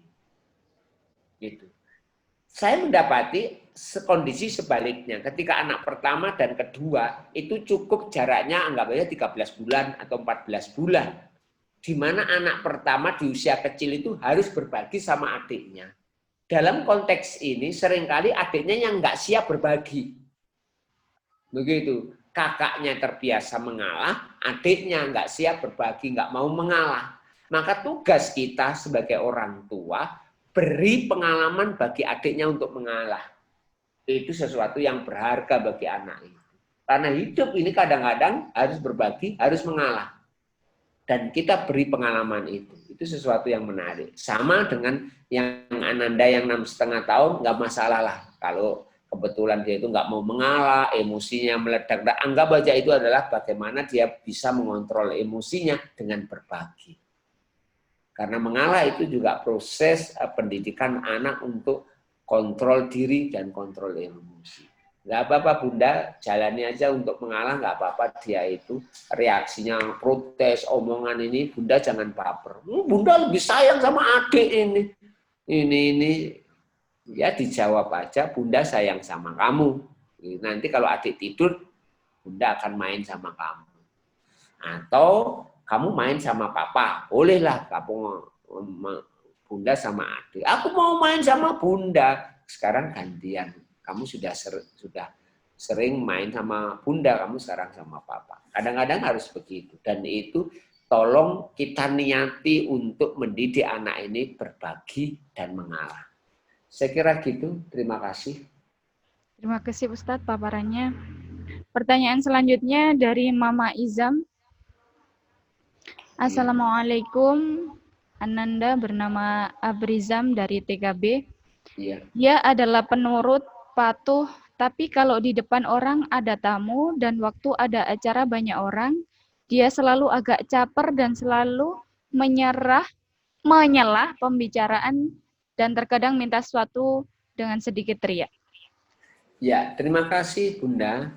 Putranya ini pinter ini. Dia tahu momen kapan menaklukkan orang tuanya. Menaklukkan orang tuanya pas ada tamu, pas ada acara, dan pas ada ini. Itu. Saya melihat bahwa mohon kelihatannya anak-anak ini perlu saat-saat tidak pada waktu itu mendapatkan perhatian yang cukup. Yang itu perhatiannya secara individual, bukan dengan adiknya, tetapi secara individu. Dari ke hati sehingga dia tidak merasa nyari perhatian ini. Ya, tidak perlu lagi mencari perhatian di saat-saat orang itu. Orang lain di saat-saat mamanya kalau takluk di depan tamunya atau di acara-acara besar. Saya berharap yang Bunda lakukan itu terhadap anak ini. Ya. Terus yang kedua juga yang namanya ketika anak ini berulah di saat-saat tamu, belajar untuk konsisten kalau bisa, tapi tetap kontrol emosi. Jadi contoh mamanya, jangan sampai kita itu mudah terpengaruh. Contoh ketika ada mertua datang begitu, anaknya ini caper sekali.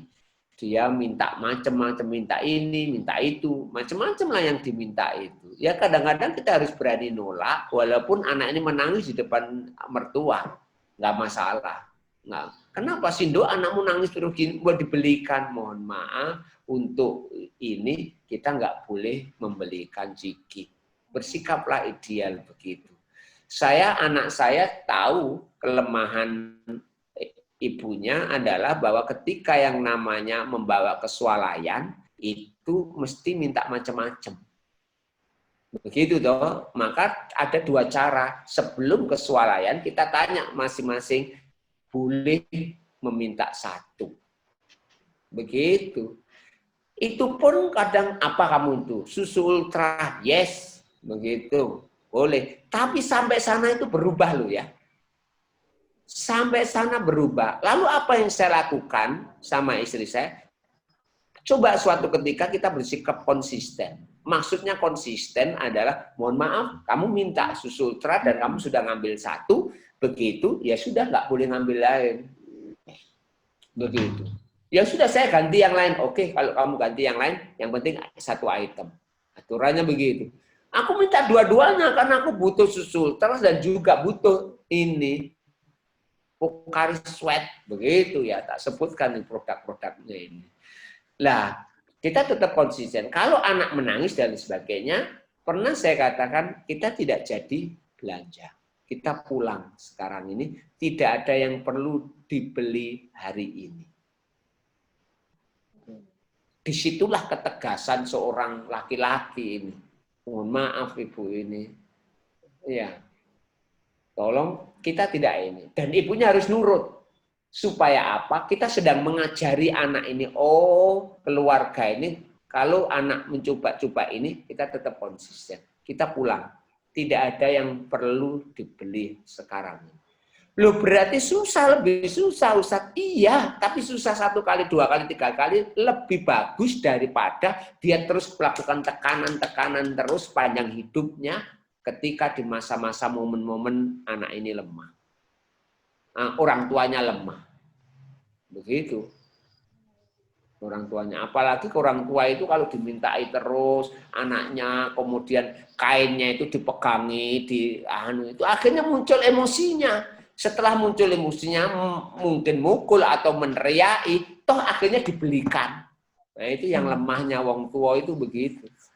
Lebih baik kita mau ditarik-tarik tetap konsen. Kamu narik, ayo monggo ditarik. Tapi tetap mama tidak membelikan itu. Jadinya mungkin caper itu di saat-saat anak di rumah sendiri, ayo ada waktu luang untuk mengungkapkan, anak mengungkapkan, ya fokus tidak terganggu oleh adiknya, tidak terganggu oleh yang kakaknya, tapi pada anak ini. Toh saya yakin yang caper itu tidak semuanya kan begitu. Cuma saya lihat, saya apresiasi anak ini sangat cerdas. Mencari momen-momen lemahnya mamanya itu pinter anaknya. Begitu. Terima kasih. Terima kasih Ustadz atas paparannya. Pertanyaan selanjutnya dari Mama Hagia. Ya. Assalamualaikum, Ananda bernama Hagia, umur 5 tahun. Ya. Kalau saya mengajari anak tentang satu hal, neneknya kadang tidak sependapat. Misalkan saya bilang makan lebih baik duduk di dalam rumah. Lalu neneknya menyela dan bilang di depan, anak kalau tidak apa-apa makan di luar biar makannya habis banyak. Sebaiknya bagaimana saya bisa meyakinkan anak agar bisa sependapat dengan saya? Terima kasih Ustaz. Terima kasih. Bun jadinya begini, nampaknya yang perlu diyakinkan itu bukan anaknya Bun. Hagia. Tapi neneknya ini. Ya. Ini neneknya. Ya, perlu neneknya itu diikutkan seperti ini biar jelas ini. Neneknya ikut. Iya, biar jelas ini. Karena apa? Karena kita ini nasihati nenek juga nggak jalan itu. Iya toh. Saya ini pernah dikelui oleh anak saya, adik saya. Mas, itu loh, ibu itu loh, mesti aja kalau yang namanya anakku itu makan sendiri terus banyak berceceran, itu komentarnya mesti banyak komentar, akhirnya mendekati anak dan kemudian di sela-sela itu mesti menyuapin, mengambil dan lain sebagainya itu. Gimana sih gitu? Tolong dinasihati itu. Saya juga mikir gimana nasihati ibuku. Iya. Akhirnya saya pernah ke Medion itu ngisi di Medion, tak ajak. Bu, jalan-jalan ke Madiun, Bu, ke Sri Ratu begitu. Di sana ada swalayan ini Sri Ratu kan begitu. Oke lah, sebelum masuk ke Sri Ratu, sebentar ya Bu ya, 1 jam saya ngisi dulu ya. Lah saya ngisi, ya pada waktu itu ya saya ceramai. Habis itu keluar dari ceramah masuk Sri Ratu. Iya ya Le, nggak boleh yang ngono nggih mboten angsal Bu. Memang harus diskusi, betul diskusi, apalagi wilayah kemandirian. Wilayah-wilayah kemandirian itu sangat sensitif untuk dimasuki neneknya karena ada alasan, yaitu tidak tega. Alasan tidak tega. Maka sebenarnya harus diskusikan dulu dengan suami, dengan neneknya, wilayah-wilayah yang kadang-kadang tidak boleh. Jadi contoh mamanya, wilayah-wilayah yang nenek nggak boleh menyentuh lagi, nggak boleh biar anak belajar yang baik. Makan sendiri, anggap aja ini TKB, makan sendiri, pakai baju sendiri, menata sepatunya sendiri. Ya toh, menaruh barang-barang mainannya, itu 5 item aja. Dan itu ngomong, Nek, bulan ini Nek, insya Allah Ananda yang namanya Sabita, Hagia, ini punya program 5 ini. Yang kita nggak boleh nyentuh. Termasuk aku ibunya plus neneknya. Ingat, plus neneknya. Apa itu 5 item itu? 1, makan sendiri. Lu nanti kalau nggak cepet-cepet, biarin deh. Lu nanti kalau banyak jatuh, nggak apa-apa. Nggih, sakit nggih, berarti nggak boleh di wilayah ini. Yang kedua, make baju sendiri. Itu tolong dijelaskan. Lah, penjelasannya nggak boleh ibunya saja, suaminya juga hadir, neneknya juga hadir, plus yang namanya kalau bisa anaknya, kalau enggak ya nggak apa-apa. Saya mohon harus dijelaskan. Jadinya 5 itu, Dek, 5 ini mohon kita akan sendiri. Tolong item-item. Kalau 1 per 1 nggak apa-apa. Untuk bulan ini makan sendiri. Tambahi bulan depan, Nek, ditambahi lagi, yaitu menata. Ditambahi bulan depan, mandi sendiri. Ya, nah nanti mandinya 1 minggu 2 kali dimandiin mama. Boleh seperti itu. Nenek jadi nenek. Loh berarti aku nggak boleh nyayang. Boleh. Panjenengan nyayang berapa kali boleh. Tapi nyayangnya tidak dalam bentuk membantu nyuapi. Tidak boleh lagi. Kadang-kadang komunikasi itu. Untuk anaknya nurut aja sih sebenarnya Bu. Ibu sering kasih motivasi anaknya jangan mau dianuan nenek. Itu malah neneknya tersinggung. Nggak boleh Nek. Nggak boleh, katanya mama, aku nggak boleh dibantu sama nenek. Wah itu apa itu neneknya ngamuk sama ibunya. Kamu itu kok gitu. Nah, tolong komunikasi ini betul-betul. Nampaknya kita perlu training untuk nenek-nenek pengasuh cucunya ini di forum tersendiri kan begitu. Oke, saya kira itu Ustazah. Terima kasih. Ya, terima kasih Ustadz atas paparannya. Pertanyaan selanjutnya yaitu dari Mama Alena. Mama Alena. Assalamualaikum Ustadz. Waalaikumsalam. Nama Ananda Alena dari TKB. Apakah anak yang lagi nggak mood mengerjakan tugas dari sekolah, apa harus kita paksa? Oke, terima kasih. Apakah anak yang belum mood kita harus paksa saat itu juga? Saya kira tidak perlu. Jadinya urusan mood itu urusan waktu, ambil waktu yang mood. Saya sering sekali memasukkan unsur mengerjakan PR itu di sela-sela anak bermain dengan saya. Jadi contoh mamanya, anak sedang bermain. Maka bentar, permainnya harus berhenti sebentar. Ada tugas bentar, ya. saya sodorkan lukanya sebentar. Ya sekitar 2 menit, 3 menit, maksimal 5 menit. Kita main lagi. Itu sebenarnya adalah bagaimana kita membuat ini adalah mood untuk anak itu. Hanya saja Bapak Ibu, di jangka panjangnya begini. Ada beberapa anak yang cenderung moody. Moody itu adalah jika materi atau orang yang dihadapi anak menyenangkan dia ikut dengan semangat. Lah, tetapi sebaliknya, jika materi atau orang yang dihadapi tidak disukai oleh anak, dia tidak ada mood. Kenapa kok ada anak-anak seperti ini? Bahkan di SD, di SMP pun masih kita mendapati ini terlalu moody. Karena ini ada keterkaitannya dengan TK. Lah, anak-anak yang terlalu moody itu biasanya anak-anak yang kurang mandiri di usianya. Karena kenapa kok anak kurang mandiri? Karena anak tidak dilatih. Sehingga dia tidak suka sama gurunya saja, sudah membuat dia tidak mau belajar itu. Padahal itu sesuatu yang sederhana bagi anak-anak yang mandiri. Maka kalau pengen anak-anak kita tidak moody di usia SD atau SMP, yang moody yang dengan karakteristik saya ini, tolong ajari anak tentang kemandirian. Ya, anak TK itu biasanya beberapa hal yang harus mandiri adalah setiap habis bermain menata sendiri mainannya. Perlu bimbingan di awal-awal. Pakai baju kalau bisa ya dimulai tidak semua kancing baju, mungkin anak bagian-bagian yang memakai kancing baju yang mudah itu serahkan kepada anak kita yang paling sulit juga nggak ada masalah.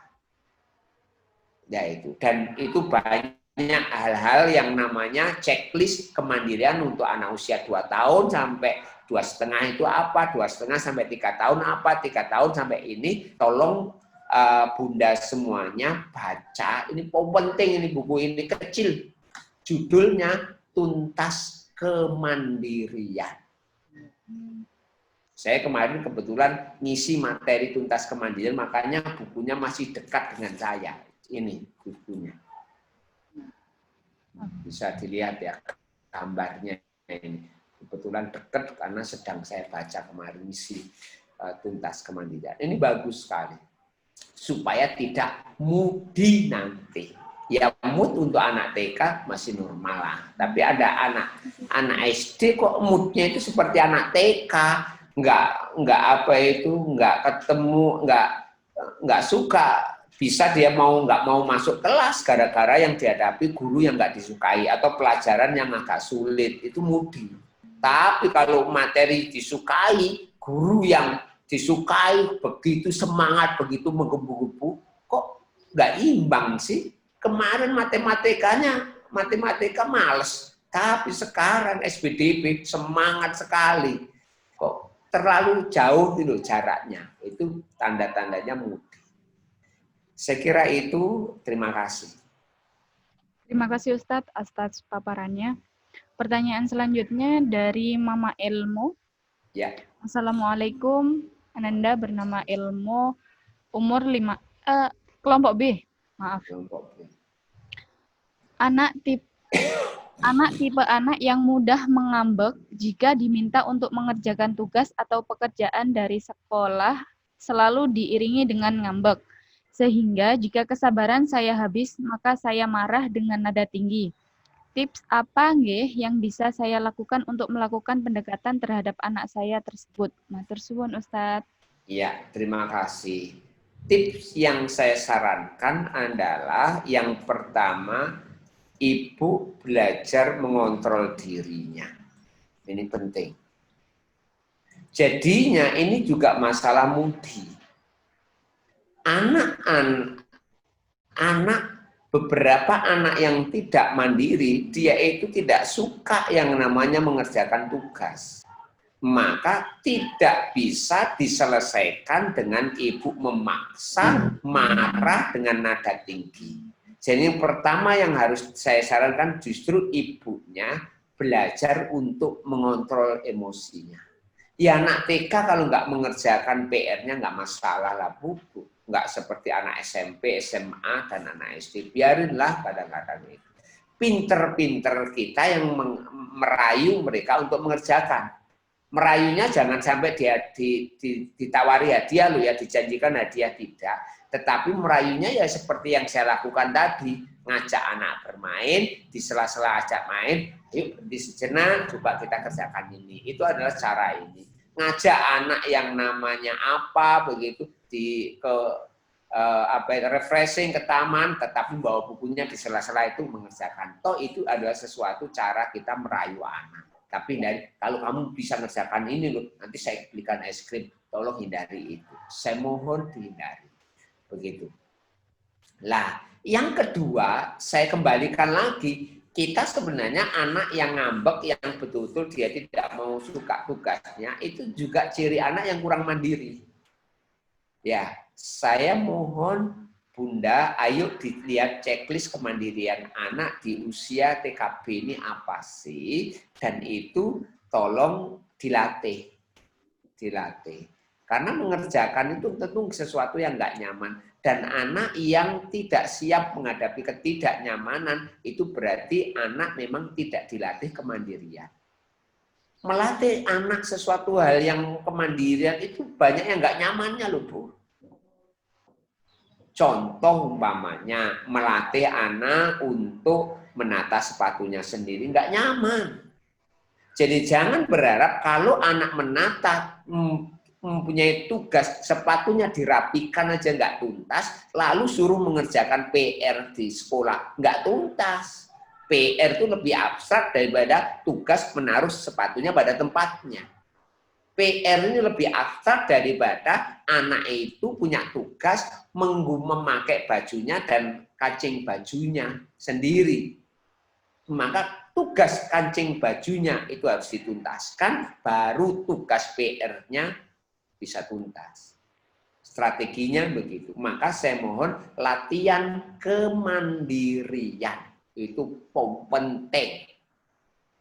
Latihan kemandirian itu penting sekali.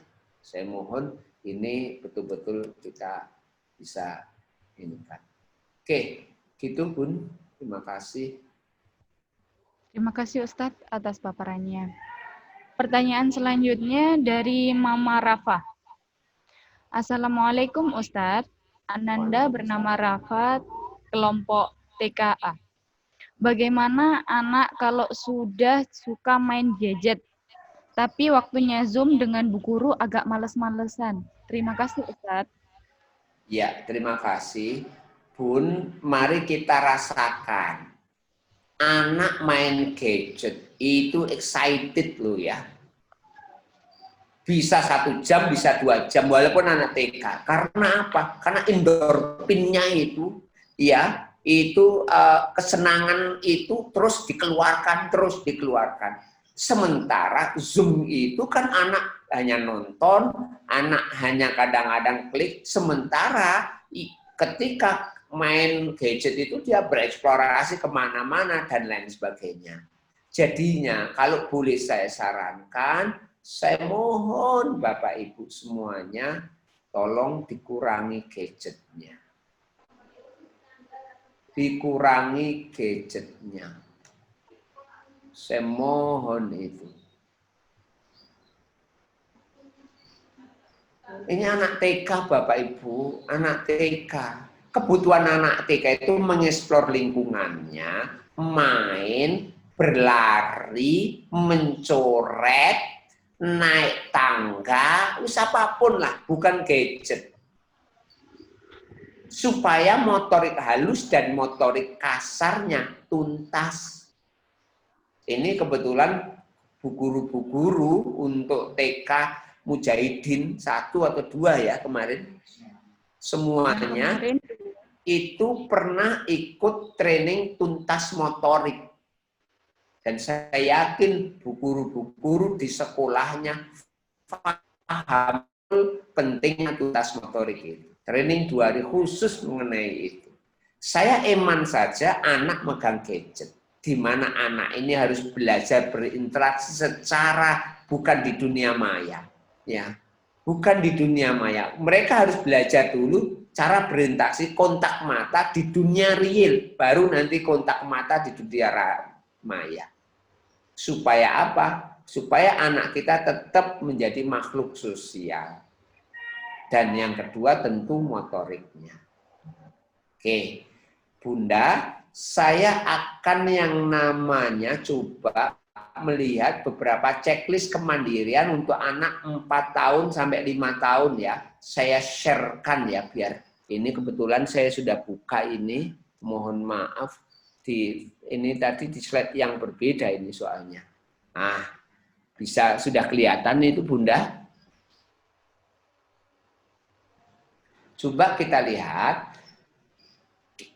Salah satu yang harus kita latih mulai pergi tidur tanpa ditemani. Ini kelas 4-5 tahun, kemudian membuat jadwal rutin anak, lalu membiasakan adab makan, minum, tidur, dan ke kamar mandi. Ini juga sudah mulai, tadi yang tadi persentuhan tadi, berdandan atau merapikan diri sendiri, bersisir, dan lain sebagainya. Mengikuti beberapa aturan rumah seperti buang sampah dan meletakkan barang. Ini sesuatu yang menarik sekali meletakkan barang. Biasakan. Kenapa kok di sekolah itu bisa berjalan? Di sekolah itu banyak loh item barang di kelas itu. Lah, kenapa kok anak itu relatif bagus di sekolah? Karena satu, ada label-label tempat. Oh ini tempat barang ini, oh tempat ini. Itu satu. Yang kedua, gurunya itu melakukan yang namanya simulasi di depan anaknya untuk mempraktekkan ini. Oh, barang ini tempatnya di sini, barang ini tempat itu dilakukan simulasi. Dan yang ketiga adalah gurunya konsisten. Ada barang yang dia tercecer tidak pada tempatnya dan dia melihat anak itu yang belum mengembalikan, dipanggillah anak itu padahal teman-temannya sudah istirahat. Anak ini khusus untuk menyelesaikan sebentar sini nak. Ini tadi barangmu ya. Tempatnya di mana? Ayo Bu Guru bantu menaruh di tempatnya. Itu seperti itu prosesnya dan itu kemandirian luar biasa. Ya. Terus selanjutnya adalah memberikan tas atau wadah agar anak bisa menyimpan barangnya. Ini juga dalam konteks membantu anak barangnya. Ini beberapa aktivitas dan masih banyak lagi di dalam buku itu. Kalau 6-7 tahun, ya tadi, menyiapkan barang saat pergi, menata buku, menyelesaikan masalah pertengkaran sendiri, dan lain sebagainya. Oke, itu barangkali. Terima kasih. Terima kasih Ustadz atas paparannya. Pertanyaan selanjutnya ini dari Mama Zaidan lagi. Ya. Assalamualaikum Ustadz. Saya ada satu pertanyaan lagi. Anak saya ini setiap saya kasih tahu mesti ada jawabannya. Matur suwun Ustadz. Iya, terima kasih. Anak setiap dikasih tahu ada jawab. Mama Zaidan ada nggak di sini? Contohnya gimana ini? Monggo Mama Zaidan bisa menyalakan mikrofonnya. Iya. Oh ada itu yang Mama Zaidan. Contohnya gimana ini menjawabnya ini?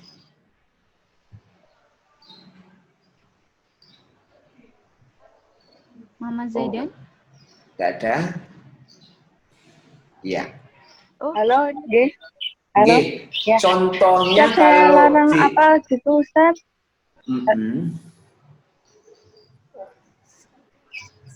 Ya, gimana? Ketika saya nggak boleh makan es krim gitu. Iya. Ketika saya melarang minum es krim kan dia kan kalau minum es atau makan sih kan mesti sakit ya Ustaz. Iya. Terus dia bilang gini, kan cuma dikit mah, kayak gitu. Kakak boleh. Saya kasih tahu lagi, dia mesti ada jawabannya. Mewah gitu loh Ustaz. Oh gitu ya. Oke, terima kasih Mama Zaidan. Jadinya kan sedikit. Halo? Oh ya, kan sedikit mah. Terus kakak aja boleh dan lain sebagainya begitu. Saya tanya pada Mama Zaidan, apakah pernah kejadian anak ini ketika memakan ciki-ciki dia batuk? Pernah Ustadz, Pernah ya? pernah saya kasih contoh, iya pernah sampai apa ke dokter, saya kasih tahu kan habis ke dokter nak, tapi masih aja ya ada aja pinter gitu loh jawabannya gitu loh Ustadz. Oke. Ya, terima kasih Mama Zaidan.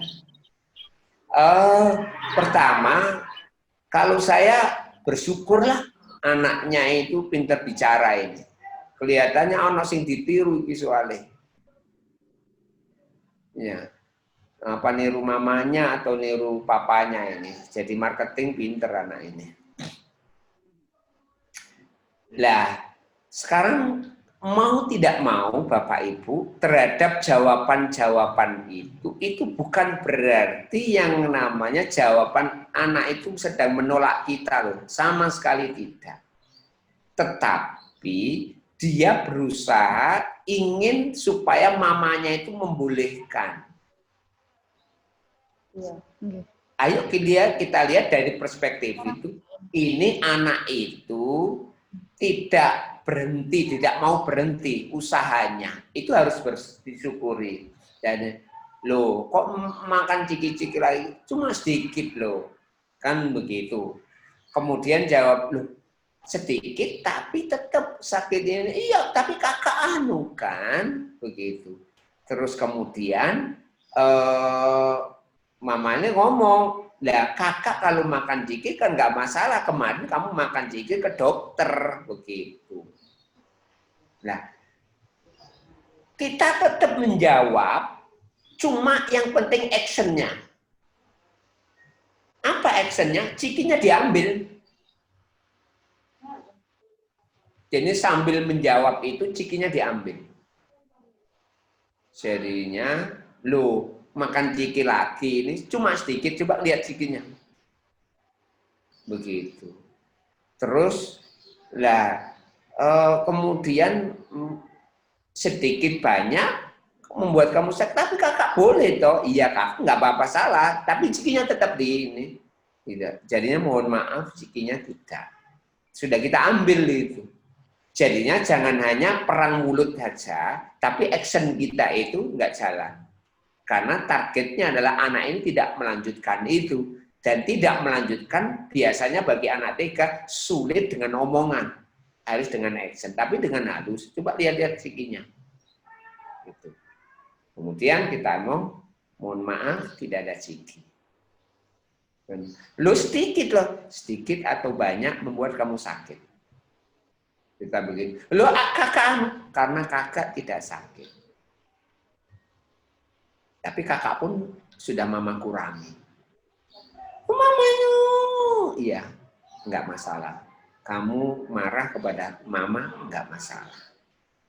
Kita ngomong begitu, nggak banyak ngomong. Dan tidak semua omongan anak langsung dikomentari, dijawab. Capek kita jawab. Kita komit, bener? Ciki, peraturannya tidak boleh. Ya tapi kakak boleh. Iya. Kakak nggak sakit, untuk kamu tidak boleh. Ya berarti nanti kalau aku nggak sakit, Ciki, ini, ya kita pertimbangkan. Untuk sementara tidak. Kita pendek-pendek aja gitulah, ya. Jadinya begitu. Mohon maaf, Mama Zaidan, ya kadang-kadang anak pintar menjawab, tapi saya suka anak pintar menjawab itu. Mesti ada alasan untuk itu. Saya kira gitu. Silakan ada yang lain. Terima kasih Ustadz atas paparannya. Ini ada pertanyaan terakhir dari Mama Fayola Kinara. Ya. Assalamualaikum Ustadz.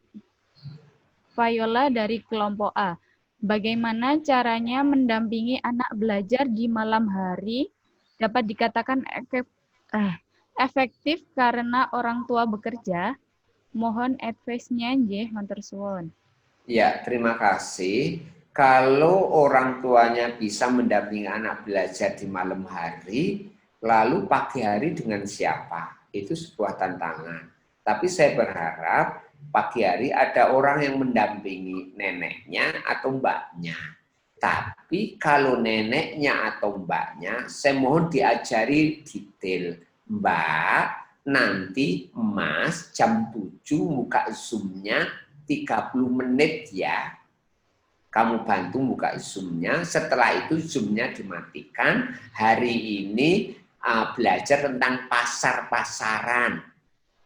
Ayo kamu nanya, ayo sekarang kita sedang main pasar-pasaran apa ya? Tolong ngomongkan ya Mbak ya. Itu harus ngomongkan dengan detail pada pembantunya atau pada neneknya. Supaya apa? Supaya anak tidak gadget, anak tidak ini, tetap dia itu belajar bermain dengan.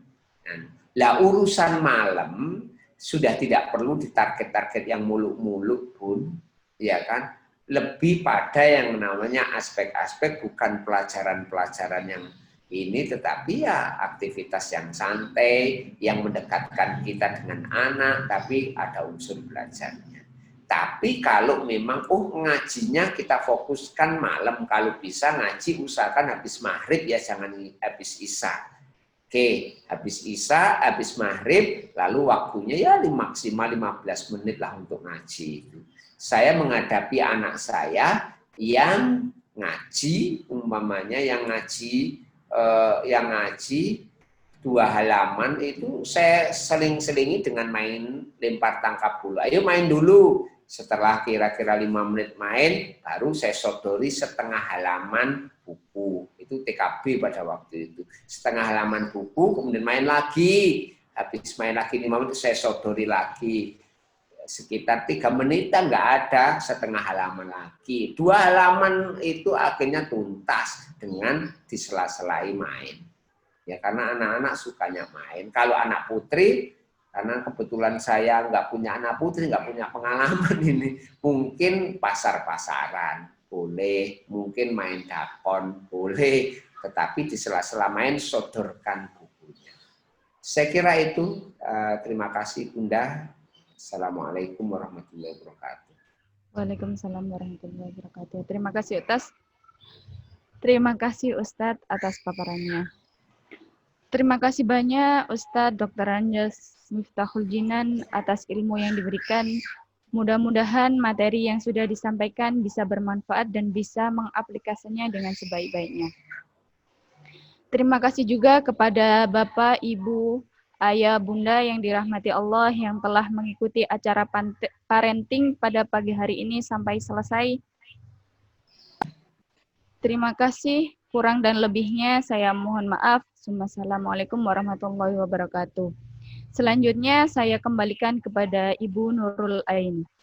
Ya, terima kasih Bu Intan, terima kasih semuanya, terima kasih Ustadz. Alhamdulillah di pagi siang hari ini kita mendapatkan pengalaman yang sangat luar biasa bagi saya, mungkin demikian juga mungkin bagi orang tua. Ternyata banyak pengalaman semakin memudahkan kita untuk mencari solusi bagi anak-anak mendidik anak kita. Semoga tidak berhenti sampai di sini.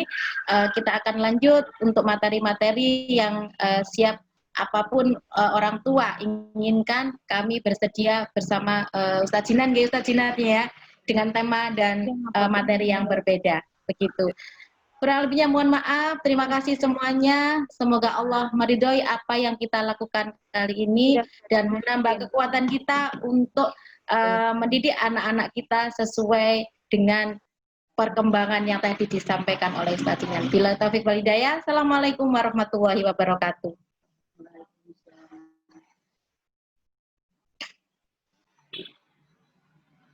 Ditunggu hadiah cantiknya dari kami yang aktif menonton. Dari kami sudah punya catatan siapa-siapa yang akan mendapatkan door prize. Semoga manfaat. Terima kasih. Oh, ada titipan sebentar ini. Ini ada luar biasa dari Ustadz Jinan. Apa namanya? Beliau kan juga pengarang buku. Nih seperti ini. Ya, monggo yang berkenan bisa menghubungi ke sekolah. Iya, ini monggo. Ya, iya. Oke, nanti kita share di grup. Terima kasih. Assalamualaikum warahmatullahi wabarakatuh. Ustadz Arif, terima kasih juga. Nggih, sadayani. Matur nuwun sangat. Ada yang 2 tapi. Iya. Ini saya dapat tadi ada 4 atau 3. Mohon izin saya NG. Nggih. Zoom-nya. Siap. Iya, siap. Assalamualaikum.